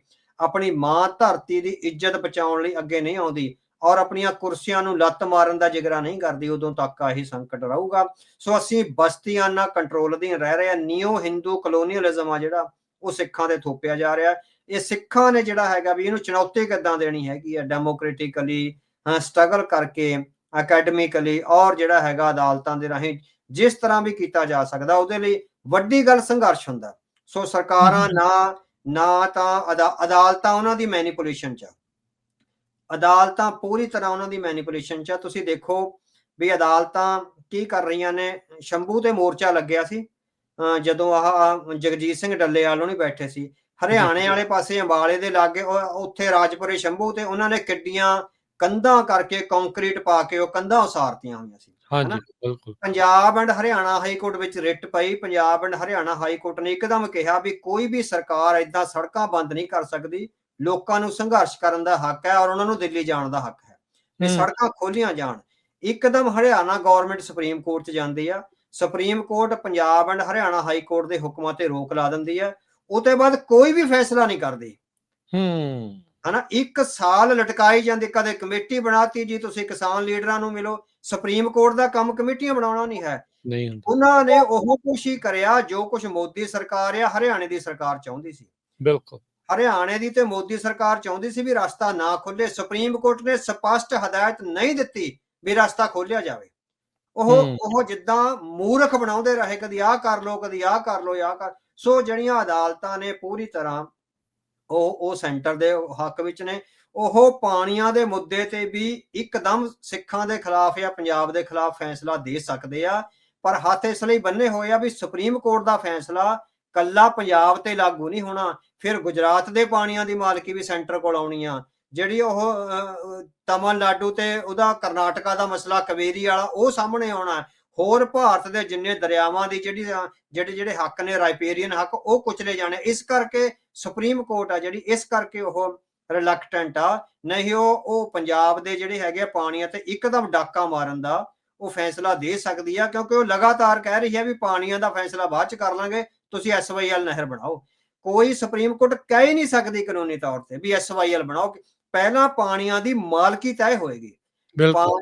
ਪਾਣੀਆਂ ਦਾ ਮਾਲਕ ਪੰਜਾਬ ਹੈ। ਅੱਜ ਪਿਛਲੇ ਦਿਨੀ ਤੁਸੀਂ ਦੇਖਿਆ, ਕਿਉਂਕਿ ਸਤਲੁਜ ਰੋਪੜ ਚੋਂ ਵਹਿ ਕੇ ਵਗਦਾ ਹੈਗਾ। ਰੋਪੜ ਤੋਂ ਆਮ ਆਦਮੀ ਪਾਰਟੀ ਦਾ MLA ਜਿਹੜਾ ਹਿੰਦੂ ਨੌਜਵਾਨ ਹੈ ਦਿਨੇਸ਼ ਚੱਡਾ, ਉਹਨੇ ਸਤਲੁਜ ਦੇ ਪੁਲ ਤੇ ਖੜ ਕੇ ਇਹ ਕਿਹਾ ਵੀ ਆਹ ਹੁੰਦਾ ਰੈਪੇਰੀਅਨ। ਹੁਣ ਸਮਝ ਆਈ ਰੈਪੇਰੀਅਨ ਸਟੇਟ ਕੀ ਹੁੰਦੀ ਆ, ਕਿਉਂਕਿ ਅਸੀਂ ਤਬਾਹੀ ਚੱਲ ਰਹੇ ਹਾਂ। ਰਾਈਪੇਰੀਅਨ ਨੂੰ ਤਬਾਹੀ ਚੱਲਣੀ ਪੈਂਦੀ ਹੈਗੀ ਆ। ਸਿਰਫ ਅਸੀਂ ਪਾਣੀ ਦੀ ਮਾਲਕੀ ਤਾਂ ਮੰਨਦੇ ਆ, ਬੇਸ਼ੱਕ ਉਹ ਆਮ ਆਦਮੀ ਪਾਰਟੀ ਦਾ ਜਾਂ ਹਿੰਦੂ ਨੌਜਵਾਨ, ਪਰ ਜਿਸ ਗੜਕੇ ਨਾਲ ਉਹਨੇ ਗੱਲ ਕਰੀ ਆ ਉਹਨੂੰ ਸ਼ਾਬਾਸ਼ ਦੇਣੀ ਬਣਦੀ ਹੈਗੀ ਆ, ਕਿਉਂਕਿ ਉਹ ਆਪ ਪੇਸ਼ੇ ਵਜੋਂ ਵਕੀਲ ਆ। ਹੋ ਸਕਦਾ ਉਹਨੂੰ ਸਮਝ ਆਈ ਹੋਵੇ ਵੀ ਪੰਜਾਬ ਦੇ ਹਿੰਦੂਆਂ ਦਾ ਕੋਈ ਮਨ ਆ ਜਿਹੜਾ ਆਇਆ ਹੋਵੇ ਵੀ ਇਹ ਸਿੱਖ ਆ ਜਿਹੜੇ ਬਿਲਕੁਲ ਸਹੀ ਗੱਲ ਕਰਦੇ ਹੈਗੇ ਨਾ। ਸੋ ਰਾਈਪੇਰੀਅਨ ਕਾਨੂੰਨ ਅਨੁਸਾਰ ਪੰਜਾਬ ਦੀ ਮਾਲਕੀ ਜਿਹੜੀ ਇਹਦੇ ਹੱਕ ਉਹ ਪੰਜਾਬ ਦੇ ਬਣਦੇ ਹੈਗੇ ਆ। ਟ੍ਰਿਬਿਊਨਲ ਵੀ ਜਿਹੜਾ ਬਣਦਾ ਹੈਗਾ, ਸਿਰਫ ਟ੍ਰਿਬਿਊਨਲ ਫੈਸਲਾ ਕਰ ਸਕਦਾ। ਟ੍ਰਿਬਿਊਨਲ ਉਹ ਹੁੰਦਾ ਜੇ 2 ਰਾਈਪੇਰੀਅਨ ਸਟੇਟਸ ਦੇ ਵਿੱਚ ਕੋਈ ਝਗੜਾ ਹੋਵੇ, ਜਿੱਦਾਂ ਕਰਨਾਟਕ ਤੇ ਤਮਿਲਨਾਡੂ ਦਾ ਦੋਵੇਂ ਰਾਈਪੇਰੀਅਨ ਆ। ਹਰਿਆਣਾ ਤੇ ਰਾਜਸਥਾਨ ਰਾਈਪੇਰੀਅਨ ਨਹੀਂ ਨੇ, ਟ੍ਰਿਬਿਊਨਲ ਵੀ ਨਹੀਂ ਬਣ ਸਕਦਾ। ਜਿਹੜਾ ਇਰਾਦੀ ਟ੍ਰਿਬਿਊਨਲ ਬਣਿਆ ਸੀ ਉਹ ਵੀ ਮੈਨੂੰ ਨਹੀਂ ਪਤਾ ਵੀ ਉਹਦੀਆਂ ਟੈਕਨੀਕਲ ਟਰਮਸ ਆਫ ਰੈਫਰੈਂਸ ਕੀ ਸੀਗੀਆਂ, ਵੀ ਉਹ ਉਸ ਤਰ੍ਹਾਂ ਨਹੀਂ ਬਣ ਸਕਦਾ ਇਹ ਸਾਰਾ ਕੁਝ ਨਾ। ਸੋ ਸੁਪਰੀਮ ਕੋਰਟ ਤੇ ਹਾਈ ਕੋਰਟਾਂ ਸੈਂਟਰ ਦੇ ਅਧੀਨ ਨੇ। ਸਿੱਖਾਂ ਲਈ ਇੱਕ ਬਚਿਆ ਸੰਘਰਸ਼ ਤੇ ਸੰਘਰਸ਼। ਜੋ ਸੰਘਰਸ਼ ਹੈ ਜਿਹੜਾ ਉਹ ਪੰਥਕ ਜਜ਼ਬੇ ਨਾਲ ਹੋ ਸਕਦਾ। ਸੋ ਕਿਸਾਨੀ ਜਜ਼ਬੇ ਨਾਲ ਉਹ ਨਹੀਂ ਹੋਏਗਾ, ਕਿਉਂਕਿ ਕਿਸਾਨ ਲੀਡਰ ਆ ਜਿਹੜੇ ਉਸ ਲੈਵਲ ਤੇ ਚੇਤਨ ਨਹੀਂ। ਪੰਥਕ ਜਜ਼ਬੇ ਨਾਲ ਜਿਹੜਾ ਸੰਘਰਸ਼ ਆ, ਜਿੱਦਾਂ ਧਰਮ ਯੁੱਧ ਮੋਰਚਾ ਲੱਗਿਆ ਸੀ, ਉਹਦੇ ਰਾਹੀਂ ਆਪਣੇ ਹੱਕ ਲਏ ਜਾ ਸਕਦੇ ਆ। ਅਵਤਾਰ ਸਿੰਘ ਜੀ, ਅੱਗੇ ਇਸ ਦੇ ਵਿੱਚ ਗੱਲ ਨੂੰ ਅੱਗੇ ਵਧਾਉਂਦੇ ਆ। ਭਾਰਤ ਦਾ ਜਿਹੜਾ ਪ੍ਰਧਾਨ ਮੰਤਰੀ ਮੋਦੀ ਆ, ਜਦੋਂ ਤਾਂ ਅਫਗਾਨਿਸਤਾਨ 'ਚ ਭੁਚਾਲ ਆਉਂਦਾ ਝੱਟ ਦੇਣੀ ਟਵੀਟ ਕਰ ਦਿੰਦਾ, ਚਾਹੇ ਉਹ ਦੌਰੇ ਦੇ ਉੱਤੇ ਵੀ ਆ। ਪੰਜਾਬ ਹੜ੍ਹਾਂ ਦੀ ਮਾਰ, ਪਾਣੀ ਦੀ ਮਾਰ ਲਗਾਤਾਰ ਕਈ ਦਿਨਾਂ ਤੋਂ ਝੱਲ ਰਿਹਾ ਸੀ। ਉਸ ਦੇ ਉੱਤੇ ਉਹ ਇੱਕਦਮ ਗੂੰਗੇ ਬਣ ਕੇ ਜਿਹੜੇ ਉਹ ਰਹਿੰਦੇ ਆ। ਜਿੱਦਾਂ ਤੁਸੀਂ ਚੱਡੇ ਹੋਣਾ ਦੀ ਗੱਲ ਕੀਤੀ, ਰਾਈਪੇਰੀਅਨ ਕਾਨੂੰਨ ਦੀ ਉਹਨਾਂ ਨੇ ਹਵਾਲਾ ਦੇ ਕੇ ਦੱਸਿਆ ਵੀ ਆਹ ਚੀਜ਼ ਆ। ਕੱਲਾ ਸਿੱਖ ਹੀ ਨਹੀਂ, ਆਪਾਂ ਦੇਖਿਆ ਵੀ ਕਈ ਉਹ ਲੋਕ ਵੀ ਹੁਣ ਮੂਹਰੇ ਬੋਲ ਰਹੇ ਆ, ਕਹਿ ਰਹੇ ਆ ਵੀ ਭਾਈ ਜਦੋਂ ਤੁਸੀਂ ਇੰਨੀ ਬੇਗਾਨਗੀ ਦੀ ਭਾਵਨਾ ਦੇ ਨਾਲ ਪੰਜਾਬ ਦੇ ਨਾਲ ਵਿਤਕਰਾ ਕਰਕੇ ਤੁਸੀਂ ਦਿਖਾਉਂਦੇ ਆ, ਤਾਂ ਅਗਲਿਆਂ ਨੇ ਆਪਣਾ ਰਾਜ, ਆਪਣਾ ਮੁਲਕ ਮੰਗਣਾ ਹੀ ਆ। ਇਹਦੇ ਵਿੱਚ ਫਿਰ ਗਲਤ ਕੀ ਆ, ਹਰਜ ਕੀ ਆ? ਇਹ ਗੱਲ ਉਸ ਚੀਜ਼ ਦੇ ਆ। ਮੋਦੀ ਦਾ ਕੋਈ ਸੰਦੇਸ਼ ਨਾ ਆਉਣਾ, ਸੈਂਟਰ ਦੇ ਵੱਲੋਂ ਬਿਲਕੁਲ ਇਸ ਨੂੰ ਨਕਾਰ ਦੇਣਾ, ਇਹ ਸਾਰੀਆਂ ਚੀਜ਼ਾਂ ਨੂੰ ਆਪਾਂ ਕਿਵੇਂ ਸਟੱਡੀ ਕਰਦੇ ਹਾਂ, ਕਿਵੇਂ ਇਸ ਨੂੰ ਜਿਹੜਾ ਉਹ ਦੇਖਣਾ ਹੈ, ਕਿਹੜੀ ਅੱਖ ਦੇ ਨਾਲ ਜਿਹੜਾ ਉਹ ਇਸ ਨੂੰ ਜਿਹੜਾ ਉਹ ਦੇਖਿਆ ਜਾਵੇ ਕਿ ਇਹ ਬਲੈਸਿੰਗ ਇਨ ਡਿਸਗਾਈਜ਼ ਆ? ਜੇ ਉਹ ਜਾਣਬੁੱਝ ਕੇ ਸਾਨੂੰ ਹੁਣ ਨੁਕਰੇ ਲਾ ਰਹੇ ਆ, ਕੀ ਉਹਨਾਂ ਲੋਕਾਂ ਦੀਆਂ ਅੱਖਾਂ ਤੋਂ ਪਰਦਾ ਉੱਠੂਗਾ ਜਿਹੜੇ ਸੋਚਦੇ ਸੀਗੇ ਵੀ ਭਾਰਤ ਦੇ ਵਿੱਚ ਪੰਜਾਬ ਜਾਂ ਪੰਜਾਬੀ ਜਾਂ ਸਿੱਖ ਆ ਉਹ ਨਹੀਂ ਜੀ, ਬਰਾਬਰ ਦੇ ਜਿਹੜੇ ਸਿਟੀਜ਼ਨ ਆ ਉਹਨਾਂ ਦੀਆਂ ਅੱਖਾਂ ਤੋਂ ਪਰਦਾ ਹਟੂਗਾ ਵੀ ਵਾਕਈ ਦੂਜੇ ਦਰਜੇ ਦੇ ਸਿਟੀਜ਼ਨ ਦੇ ਤੌਰ ਦੇ ਉੱਤੇ ਇਹਨਾਂ ਨੂੰ ਦੇਖਿਆ ਜਾਂਦਾ? ਨਹੀਂ, ਸਿੱਖਾਂ ਨੂੰ ਤਾਂ ਇਸ ਬਾਰੇ ਕੋਈ ਵੀ ਭੁਲੇਖਾ ਨਹੀਂ ਰਿਹਾ, ਮਤਲਬ ਕਿ 40-50 ਸਾਲਾਂ ਤੋਂ ਸਿੱਖਾਂ ਨੂੰ ਕੋਈ ਭੁਲੇਖਾ ਨਹੀਂ। So it is blessing in disguise, ਜਿੱਦਾਂ ਤੁਸੀਂ ਕਿਹਾ ਹੈਗਾ ਨਾ। ਸੋ ਜਦੋਂ ਤੁਸੀਂ ਦੇਖੋ ਵੀ ਜਦੋਂ ਧਾਰਾ 370 ਹਟਾਈ ਸੀ, ਮੇਰੇ ਖਿਆਲ ਮੈਂ ਪ੍ਰੋਗਰਾਮ ਕਰਿਆ ਸੀਗਾ ਵੀ ਇਹ ਬਹੁਤ ਵਧੀਆ ਗੱਲ ਹੋਈ ਹੈਗੀ ਆ, ਕਿਉਂਕਿ ਜਿਹੜੀ ਕੌਮ ਆਜ਼ਾਦੀ ਹਾਸਲ ਕਰਨ ਦੇ ਯਤਨ ਕਰ ਰਹੀ ਆ, ਉਹ 370 ਵਰਗੀਆਂ ਫੌੜੀਆਂ ਦੇ ਸਹਾਰੇ ਜਿਹੜੀ ਸਰਕਾਰ ਤੋਂ ਆਜ਼ਾਦੀ ਹਾਸਲ ਕਰਨੀ ਆ, ਉਹ ਤੋਂ ਫੌੜੀਆਂ ਲੈ ਕੇ ਨਹੀਂ ਤੁਸੀਂ ਆਜ਼ਾਦੀ ਹਾਸਲ ਕਰ ਸਕਦੇ। ਜਦੋਂ ਤੱਕ ਲਕੀਰਾਂ ਸਪਸ਼ਟ ਨਾ ਹੋਣ, ਦੋਸਤ ਤੇ ਦੁਸ਼ਮਣ ਦੀਆਂ ਲਕੀਰਾਂ ਸਪਸ਼ਟ ਨਾ ਹੋਣ, ਉਦੋਂ ਤੱਕ ਕੋਈ ਕੌਮ ਆਜ਼ਾਦੀ ਦਾ ਸੰਘਰਸ਼ ਅੱਗੇ ਨਹੀਂ ਵਧਾ ਸਕਦੀ ਹੁੰਦੀ, ਹਨਾ। ਸੋ ਇਹ ਜਿਹੜੀ 370 ਸੀ, ਇਹ ਉਹ ਕੋਈ ਇਹ ਨਹੀਂ ਸੀਗਾ ਵੀ ਅਸੀਂ ਜਿਹੜਾ ਜੰਮੂ ਕਸ਼ਮੀਰ ਦਾ ਸੰਘਰਸ਼ ਵੀ ਆ, ਉਹ ਕੋਈ ਤਨਖਾਹਾਂ ਵਧਾਉਣ ਦਾ ਜਾਂ ਰੁਜ਼ਗਾਰ ਲੈਣ ਦਾ, ਨੌਕਰੀਆਂ ਲੈਣ ਦਾ ਸੰਘਰਸ਼ ਨਹੀਂ ਹੈ। ਮੁਕਤੀ ਦਾ ਸੰਘਰਸ਼ ਨੌਕਰੀ ਤੇ ਰੁਜ਼ਗਾਰ ਨਾਲੋਂ ਬਹੁਤ ਵੱਡਾ ਹੁੰਦਾ ਹੈ ਨਾ। ਸੋ ਜਿਹੜਾ ਪ੍ਰਧਾਨ ਮੰਤਰੀ ਦਾ ਟਵੀਟ ਨਾ ਆਉਣਾ ਜਾਂ ਕੋਈ ਵੀ ਆਉਣਾ, ਇਹ ਸਾਡੇ ਲਈ ਇੱਕ ਤਰ੍ਹਾਂ ਨਾਲ ਬਹੁਤ ਇੱਕ ਵੱਡਾ ਵਰ ਹੈਗਾ, ਇੱਕ ਵਰਦਾਨ ਹੈਗਾ, ਹਨਾ। ਸੋ ਕਿਉਂਕਿ ਜਦੋਂ ਤੱਕ ਸਿੱਖਾਂ ਦੇ ਜਿਹੜਾ ਅਲੀਟ ਵਰਗ ਆ, ਉਹਦੇ ਮਨਾਂ ਵਿੱਚ ਇਹ ਭਾਵਨਾ ਨਹੀਂ ਜਾਂਦੀ ਵੀ ਸਾਡੇ ਨਾਲ ਵਿਤਕਰਾ ਹੋ ਰਿਹਾ, ਜਦੋਂ ਤੱਕ ਕੌਮ ਇੱਕ ਕੌਮ ਦੇ ਤੌਰ ਤੇ ਜਥੇਬੰਦ ਨਹੀਂ ਹੁੰਦੀ, ਜਦੋਂ ਤੱਕ ਹਰੇਕ ਦੇ ਮਨ ਵਿੱਚ ਉਹ ਤਕਲੀਫ, ਉਹ ਦਰਦ ਨਹੀਂ ਹੁੰਦਾ ਜਿਹੜਾ ਦਰਦ ਪਿਛਲੇ 40 ਸਾਲਾਂ ਦੌਰਾਨ ਸਾਡੇ ਵੱਡ ਵਡੇਰਿਆਂ ਨੇ ਜਾਂ ਸਾਡੇ ਨੌਜਵਾਨਾਂ ਨੇ ਹੰਢਾਇਆ, ਤਾਂ ਉਦੋਂ ਤੱਕ ਆ ਜਿਹੜਾ ਸੰਘਰਸ਼ ਆ ਅੱਗੇ ਨਹੀਂ ਵਧਾਇਆ ਜਾ ਸਕਦਾ। ਇਸ ਵਿਗਿਆਨਗੀ ਦੇ ਆਧਾਰ ਤੇ ਮੈਂ ਕਹਿ ਰਿਹਾ ਵੀ ਜਿਹੜਾ ਪਾਣੀਆਂ ਨੂੰ ਬਚਾਉਣ ਦਾ ਸੰਘਰਸ਼ ਆ ਤੇ ਆਪਣੀ ਹੋਂਦ ਨੂੰ ਬਚਾਉਣ ਦਾ ਸੰਘਰਸ਼ ਆ, ਉਹ ਪੰਥਕ ਜਜ਼ਬੇ ਚੋਂ, ਸਿੱਖ ਮਰਿਆਦਾ ਚੋਂ, ਸਿੱਖ ਇਤਿਹਾਸ ਚੋਂ ਔਰ ਸ਼ਹੀਦਾਂ ਤੋਂ ਪ੍ਰੇਰਨਾ ਲੈ ਕੇ ਹੀ ਅੱਗੇ ਵਧਾਇਆ ਜਾ ਸਕਦਾ। ਸੋ ਨਰਿੰਦਰ ਮੋਦੀ ਨੇ ਜਾਂ ਉਹਨਾਂ ਦੀ ਟਵੀਟ ਕਰਨ ਵਾਲੀ ਅਫਸਰਸ਼ਾਹੀ ਆ, ਜੇ ਉਹਨਾਂ ਨੇ ਇਹ ਗਲਤੀ ਕਰੀ ਆ ਤਾਂ ਅਸੀਂ ਸਮਝਦੇ ਬਹੁਤ ਚੰਗੀ ਗਲਤੀ ਕਰੀ ਆ ਉਹਨਾਂ ਨੇ, ਹਨਾ। ਸੋ ਸਾਨੂੰ ਬਿਲਕੁਲ ਵੀ ਉਮੀਦ ਨਹੀਂ ਰੱਖਣੀ ਚਾਹੀਦੀ ਉਹਨਾਂ ਤੋਂ, ਨਾ ਪੰਜਾਬ ਨੇ ਰੱਖੀ ਆ। ਜਿਸ ਢੰਗ ਨਾਲ ਪੰਜਾਬ ਨੇ ਆਪਣੇ ਦਰਿਆਵਾਂ ਨੂੰ ਬੰਨ ਲਾਉਣ ਦਾ ਆਪ ਯਤਨ ਕੀਤਾ, ਸੋ ਦਿਖਾ ਦਿੱਤਾ ਵੀ we are different from you, ਸਾਨੂੰ ਤੁਹਾਤੋਂ ਕੋਈ ਆਸ ਨਹੀਂ। ਔਰ ਇਹ ਲਗਾਤਾਰ ਪਾੜਾ ਜਿੰਨਾ ਵੱਧਦਾ ਜਾਊਗਾ, ਉਨਾ ਹੀ ਸਾਡੇ ਲਈ ਜਿਹੜੀ ਇਹ ਬਲੈਸਿੰਗ ਆ ਉਹ ਜ਼ਿਆਦਾ ਮਜ਼ਬੂਤ ਹੋਊਗੀ ਤੇ ਸਿੱਖ ਕੌਮ ਚੇਤਨ ਹੋ ਕੇ ਆਪਣੀ ਫਾਈਨਲ ਡੈਸਟਨੀ ਲਈ ਜਿਹੜੀ ਹੈਗੀ ਆ ਉਹ ਸੰਘਰਸ਼ ਕਰੇਗੀ। ਜੀ, ਪੰਜਾਬ ਦਾ ਜਿੱਦਾਂ ਤੁਸੀਂ ਕਿਹਾ ਵੀ ਸਿੱਖਾਂ ਨੇ ਸਿੱਖਾਂ ਦੀ ਬਾਂਹ ਫੜੀ, ਪੰਜਾਬ ਨੇ ਪੰਜਾਬ ਦੀ ਜਿਹੜੀ ਉਹ ਬਾਂਹ ਫੜੀ। ਆਪਾਂ ਨੂੰ ਵੈਸੇ ਜਿੱਦਾਂ ਤੁਸੀਂ ਕਹਿੰਦੇ ਵੀ ਦੇਖਣਾ ਵੀ ਨਹੀਂ ਚਾਹੀਦਾ ਇਸ ਦੇ ਵੱਲ, ਵੀ ਆਪਾਂ ਫਰਿਆਦੀ ਬਣ ਕੇ ਇਹਨਾਂ ਤੋਂ ਕੀ ਆਸਾਂ ਜਿਹੜੀਆਂ ਉਮੀਦਾਂ ਰੱਖਣੀਆਂ, ਜਿਨ੍ਹਾਂ ਨੇ ਸ਼ੁਰੂ ਤੋਂ ਹੀ ਆਪਣੇ ਨਾਲ ਇਹ ਸਾਰਾ ਕੁਝ ਜਿਹੜਾ ਉਹ ਕੀਤਾ ਆ। ਪੰਜਾਬ ਦੇ ਸਿੱਖਾਂ ਵੱਲੋਂ ਇਸ ਵਿਪਤਾ ਨੂੰ ਆਪ ਹੀ ਜਿਹੜੇ ਟੱਕਰਨ ਦੇ ਜਿਹੜੇ ਯਤਨ ਆ, ਉਸ ਦਾ ਸਿਧਾਂਤਕ ਪੱਖ ਕੀ ਬਣਦਾ ਹੈ? ਹਾਂਜੀ, ਤੁਸੀਂ ਦੇਖੋ ਵੀ ਉਹਨਾਂ ਨੇ ਦਿਖਾਤਾ ਵੀ ਅਸੀਂ ਜਿਹੜੇ ਅਟਕ ਦਰਿਆ ਜਿਨ੍ਹਾਂ ਨੇ ਰੋਕਿਆ ਸੀ, ਅਸੀਂ ਉਹਨਾਂ ਦੇ ਵਾਰਿਸ ਹਾਂ। ਸਿੱਖਾਂ ਨੇ ਅੱਜ ਦਿਖਾਤਾ ਵੀ ਵਾਕਈ ਸਾਡੇ ਪੂਰਵਜਾਂ ਨੇ ਅਟਕ ਦਰਿਆ ਨੂੰ ਰੋਕਿਆ, ਵਾਕਈ ਸਾਡੇ ਪੂਰਵਜਾਂ ਨੇ ਅਹਿਮਦ ਸ਼ਾਹ ਅਬਦਾਲੀ ਦਾ ਰਾਹ ਰੋਕਿਆ, ਉਹਦੇ ਖਜ਼ਾਨੇ ਨੂੰ ਲੁੱਟ ਕੇ ਆਮ ਗਰੀਬ ਲੋਕਾਂ ਵਿੱਚ ਵੰਡਿਆ। ਸੋ ਅੱਜ ਦਿਖਾਤਾ ਵੀ ਸੈਂਕੜੇ ਸਾਲਾਂ ਤੋਂ ਬਾਅਦ, 500 ਸਾਲਾਂ ਤੋਂ ਬਾਅਦ ਵੀ ਸਾਡੇ ਵਿੱਚ ਉਹਨਾਂ ਮਹਾਨ ਸ਼ਹੀਦਾਂ ਔਰ ਸੂਰਮਿਆਂ ਦਾ ਜਿਹੜਾ ਹੈਗਾ ਉਹ ਖੂਨ ਆ ਜਿਹੜਾ ਉਹ ਵਾਲੇ ਮਾਰ ਰਿਹਾ ਹੈਗਾ। ਅਸੀਂ ਅੱਜ ਵੀ ਦਰਿਆਵਾਂ ਨੂੰ ਬੰਨ ਮਾਰਨ ਦੀ ਸਮਰੱਥਾ ਆਪਣੇ ਤੌਰ ਤੇ ਰੱਖਦੇ ਹਾਂ। ਸਾਨੂੰ ਕਿਸੇ ਸਰਕਾਰ ਤੋਂ ਕੋਈ ਲੋੜ ਨਹੀਂ, ਅਸੀਂ ਆਪ ਸਰਕਾਰੇ ਖਾਲਸਾ, ਹਨਾ। ਅਸੀਂ ਆਪ ਦਾਤੇ ਹਾਂ, ਸੋ ਅਸੀਂ ਮੰਗਤੇ ਨਹੀਂ ਹੈਗੇ। ਅਸੀਂ ਪੂਰੀ ਦੁਨੀਆ ਨੂੰ ਦਾਤਾਂ ਦਿੱਤੀਆਂ ਸਾਡੇ ਗੁਰੂ ਪਾਤਸ਼ਾਹ ਨੇ। ਸੋ ਅਸੀਂ ਆਪ, ਸਾਨੂੰ ਕਿਸੇ ਵੀ ਚੀਜ਼ ਦੀ ਲੋੜ ਨਹੀਂ, ਕੋਈ ਮੰਗਣ ਦੀ ਲੋੜ ਨਹੀਂ ਹੈਗੀ ਨਾ। ਸੋ ਗੁਰੂ ਮਹਾਰਾਜ ਨੇ ਏਡਾ ਹੀ ਖਜ਼ਾਨਾ ਬਖਸ਼ਿਸ਼ ਦਾ ਜਿਹੜਾ ਬਖਸ਼ਿਆ, ਇਹਦੇ ਜਿਹੜੇ ਸਿਧਾਂਤਕ ਪਹਿਲੂ ਆ ਮੈਂ ਤੁਹਾਨੂੰ ਇੱਕ ਟਾਈਟਲ ਭੇਜੂੰਗਾ ਕਿਤਾਬ ਦਾ। ਜੀ। ਯੇਲ ਯੂਨੀਵਰਸਿਟੀ ਦੇ ਪ੍ਰੋਫੈਸਰ ਹੈਗੇ ਆ ਜੇਮਸ ਸੀ ਸਕਾਟ। ਉਹਨਾਂ ਦੀ ਕਿਤਾਬ ਆ ਦੀ ਆਰਟ ਆਫ ਨਾਟ ਬੀਇੰਗ ਗਵਰਨਡ, ਹਨਾ। ਉਹਨਾਂ ਦੀਆਂ ਦੋ ਕਿਤਾਬਾਂ, domination and the art of resistance. ਦੂਜੀ ਕਿਤਾਬ ਹੈਗੀ ਆ ਦੀ ਆਰਟ ਆਫ ਨਾਟ ਬੀਇੰਗ ਗਵਰਨਡ। ਇਹ ਉਹਨਾਂ ਕੌਮਾਂ ਬਾਰੇ ਆ ਜਿਹੜੀਆਂ ਭਾਵੇਂ ਸਿਆਸੀ ਤੌਰ ਤੇ ਗੁਲਾਮ ਆ, ਪਰ ਉਹਨਾਂ ਨੇ ਮਾਨਸਿਕ ਤੌਰ ਤੇ ਗੁਲਾਮੀ ਦਾ ਜੂੜਾ ਆਪਣੇ ਗਲ ਵਿੱਚ ਨਹੀਂ ਪੈਣ ਦਿੱਤਾ।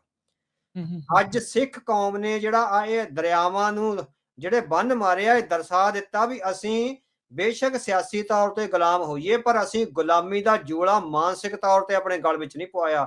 ਅਸੀਂ ਅੱਜ ਵੀ ਬਾਂਹ ਖੜੀ ਕਰਕੇ ਆਪਣੀ ਮਾਂ ਧਰਤੀ ਔਰ ਆਪਣੇ ਹੋਮਲੈਂਡ ਨੂੰ ਬਚਾਉਣ ਦੀ ਹਿੰਮਤ ਰੱਖਦੇ ਹਾਂ, ਬਿਨਾਂ ਕਿਸੇ ਸਰਕਾਰ ਦੀ ਮਦਦ ਦੇ। So it is the art of not being ਗਵਰਨਡ। ਸਾਨੂੰ ਕੋਈ ਜਿਹੜਾ ਸਿਸਟਮ ਆ, ਜਿਹੜਾ ਬਗਾਨਾ ਸਿਸਟਮ ਆ, ਉਹ ਸਾਨੂੰ ਗਵਰਨ ਨਹੀਂ ਕਰ ਸਕਦਾ। We can govern our self better than anyone else. ਇਹ ਸਿੱਖ ਕੌਮ ਨੇ ਜਿਹੜਾ ਸਿਖਾਇਆ ਵੀ ਸਾਡੇ ਕੋਲ ਸਾਰੇ ਇਕਵਿਪਮੈਂਟ ਆ।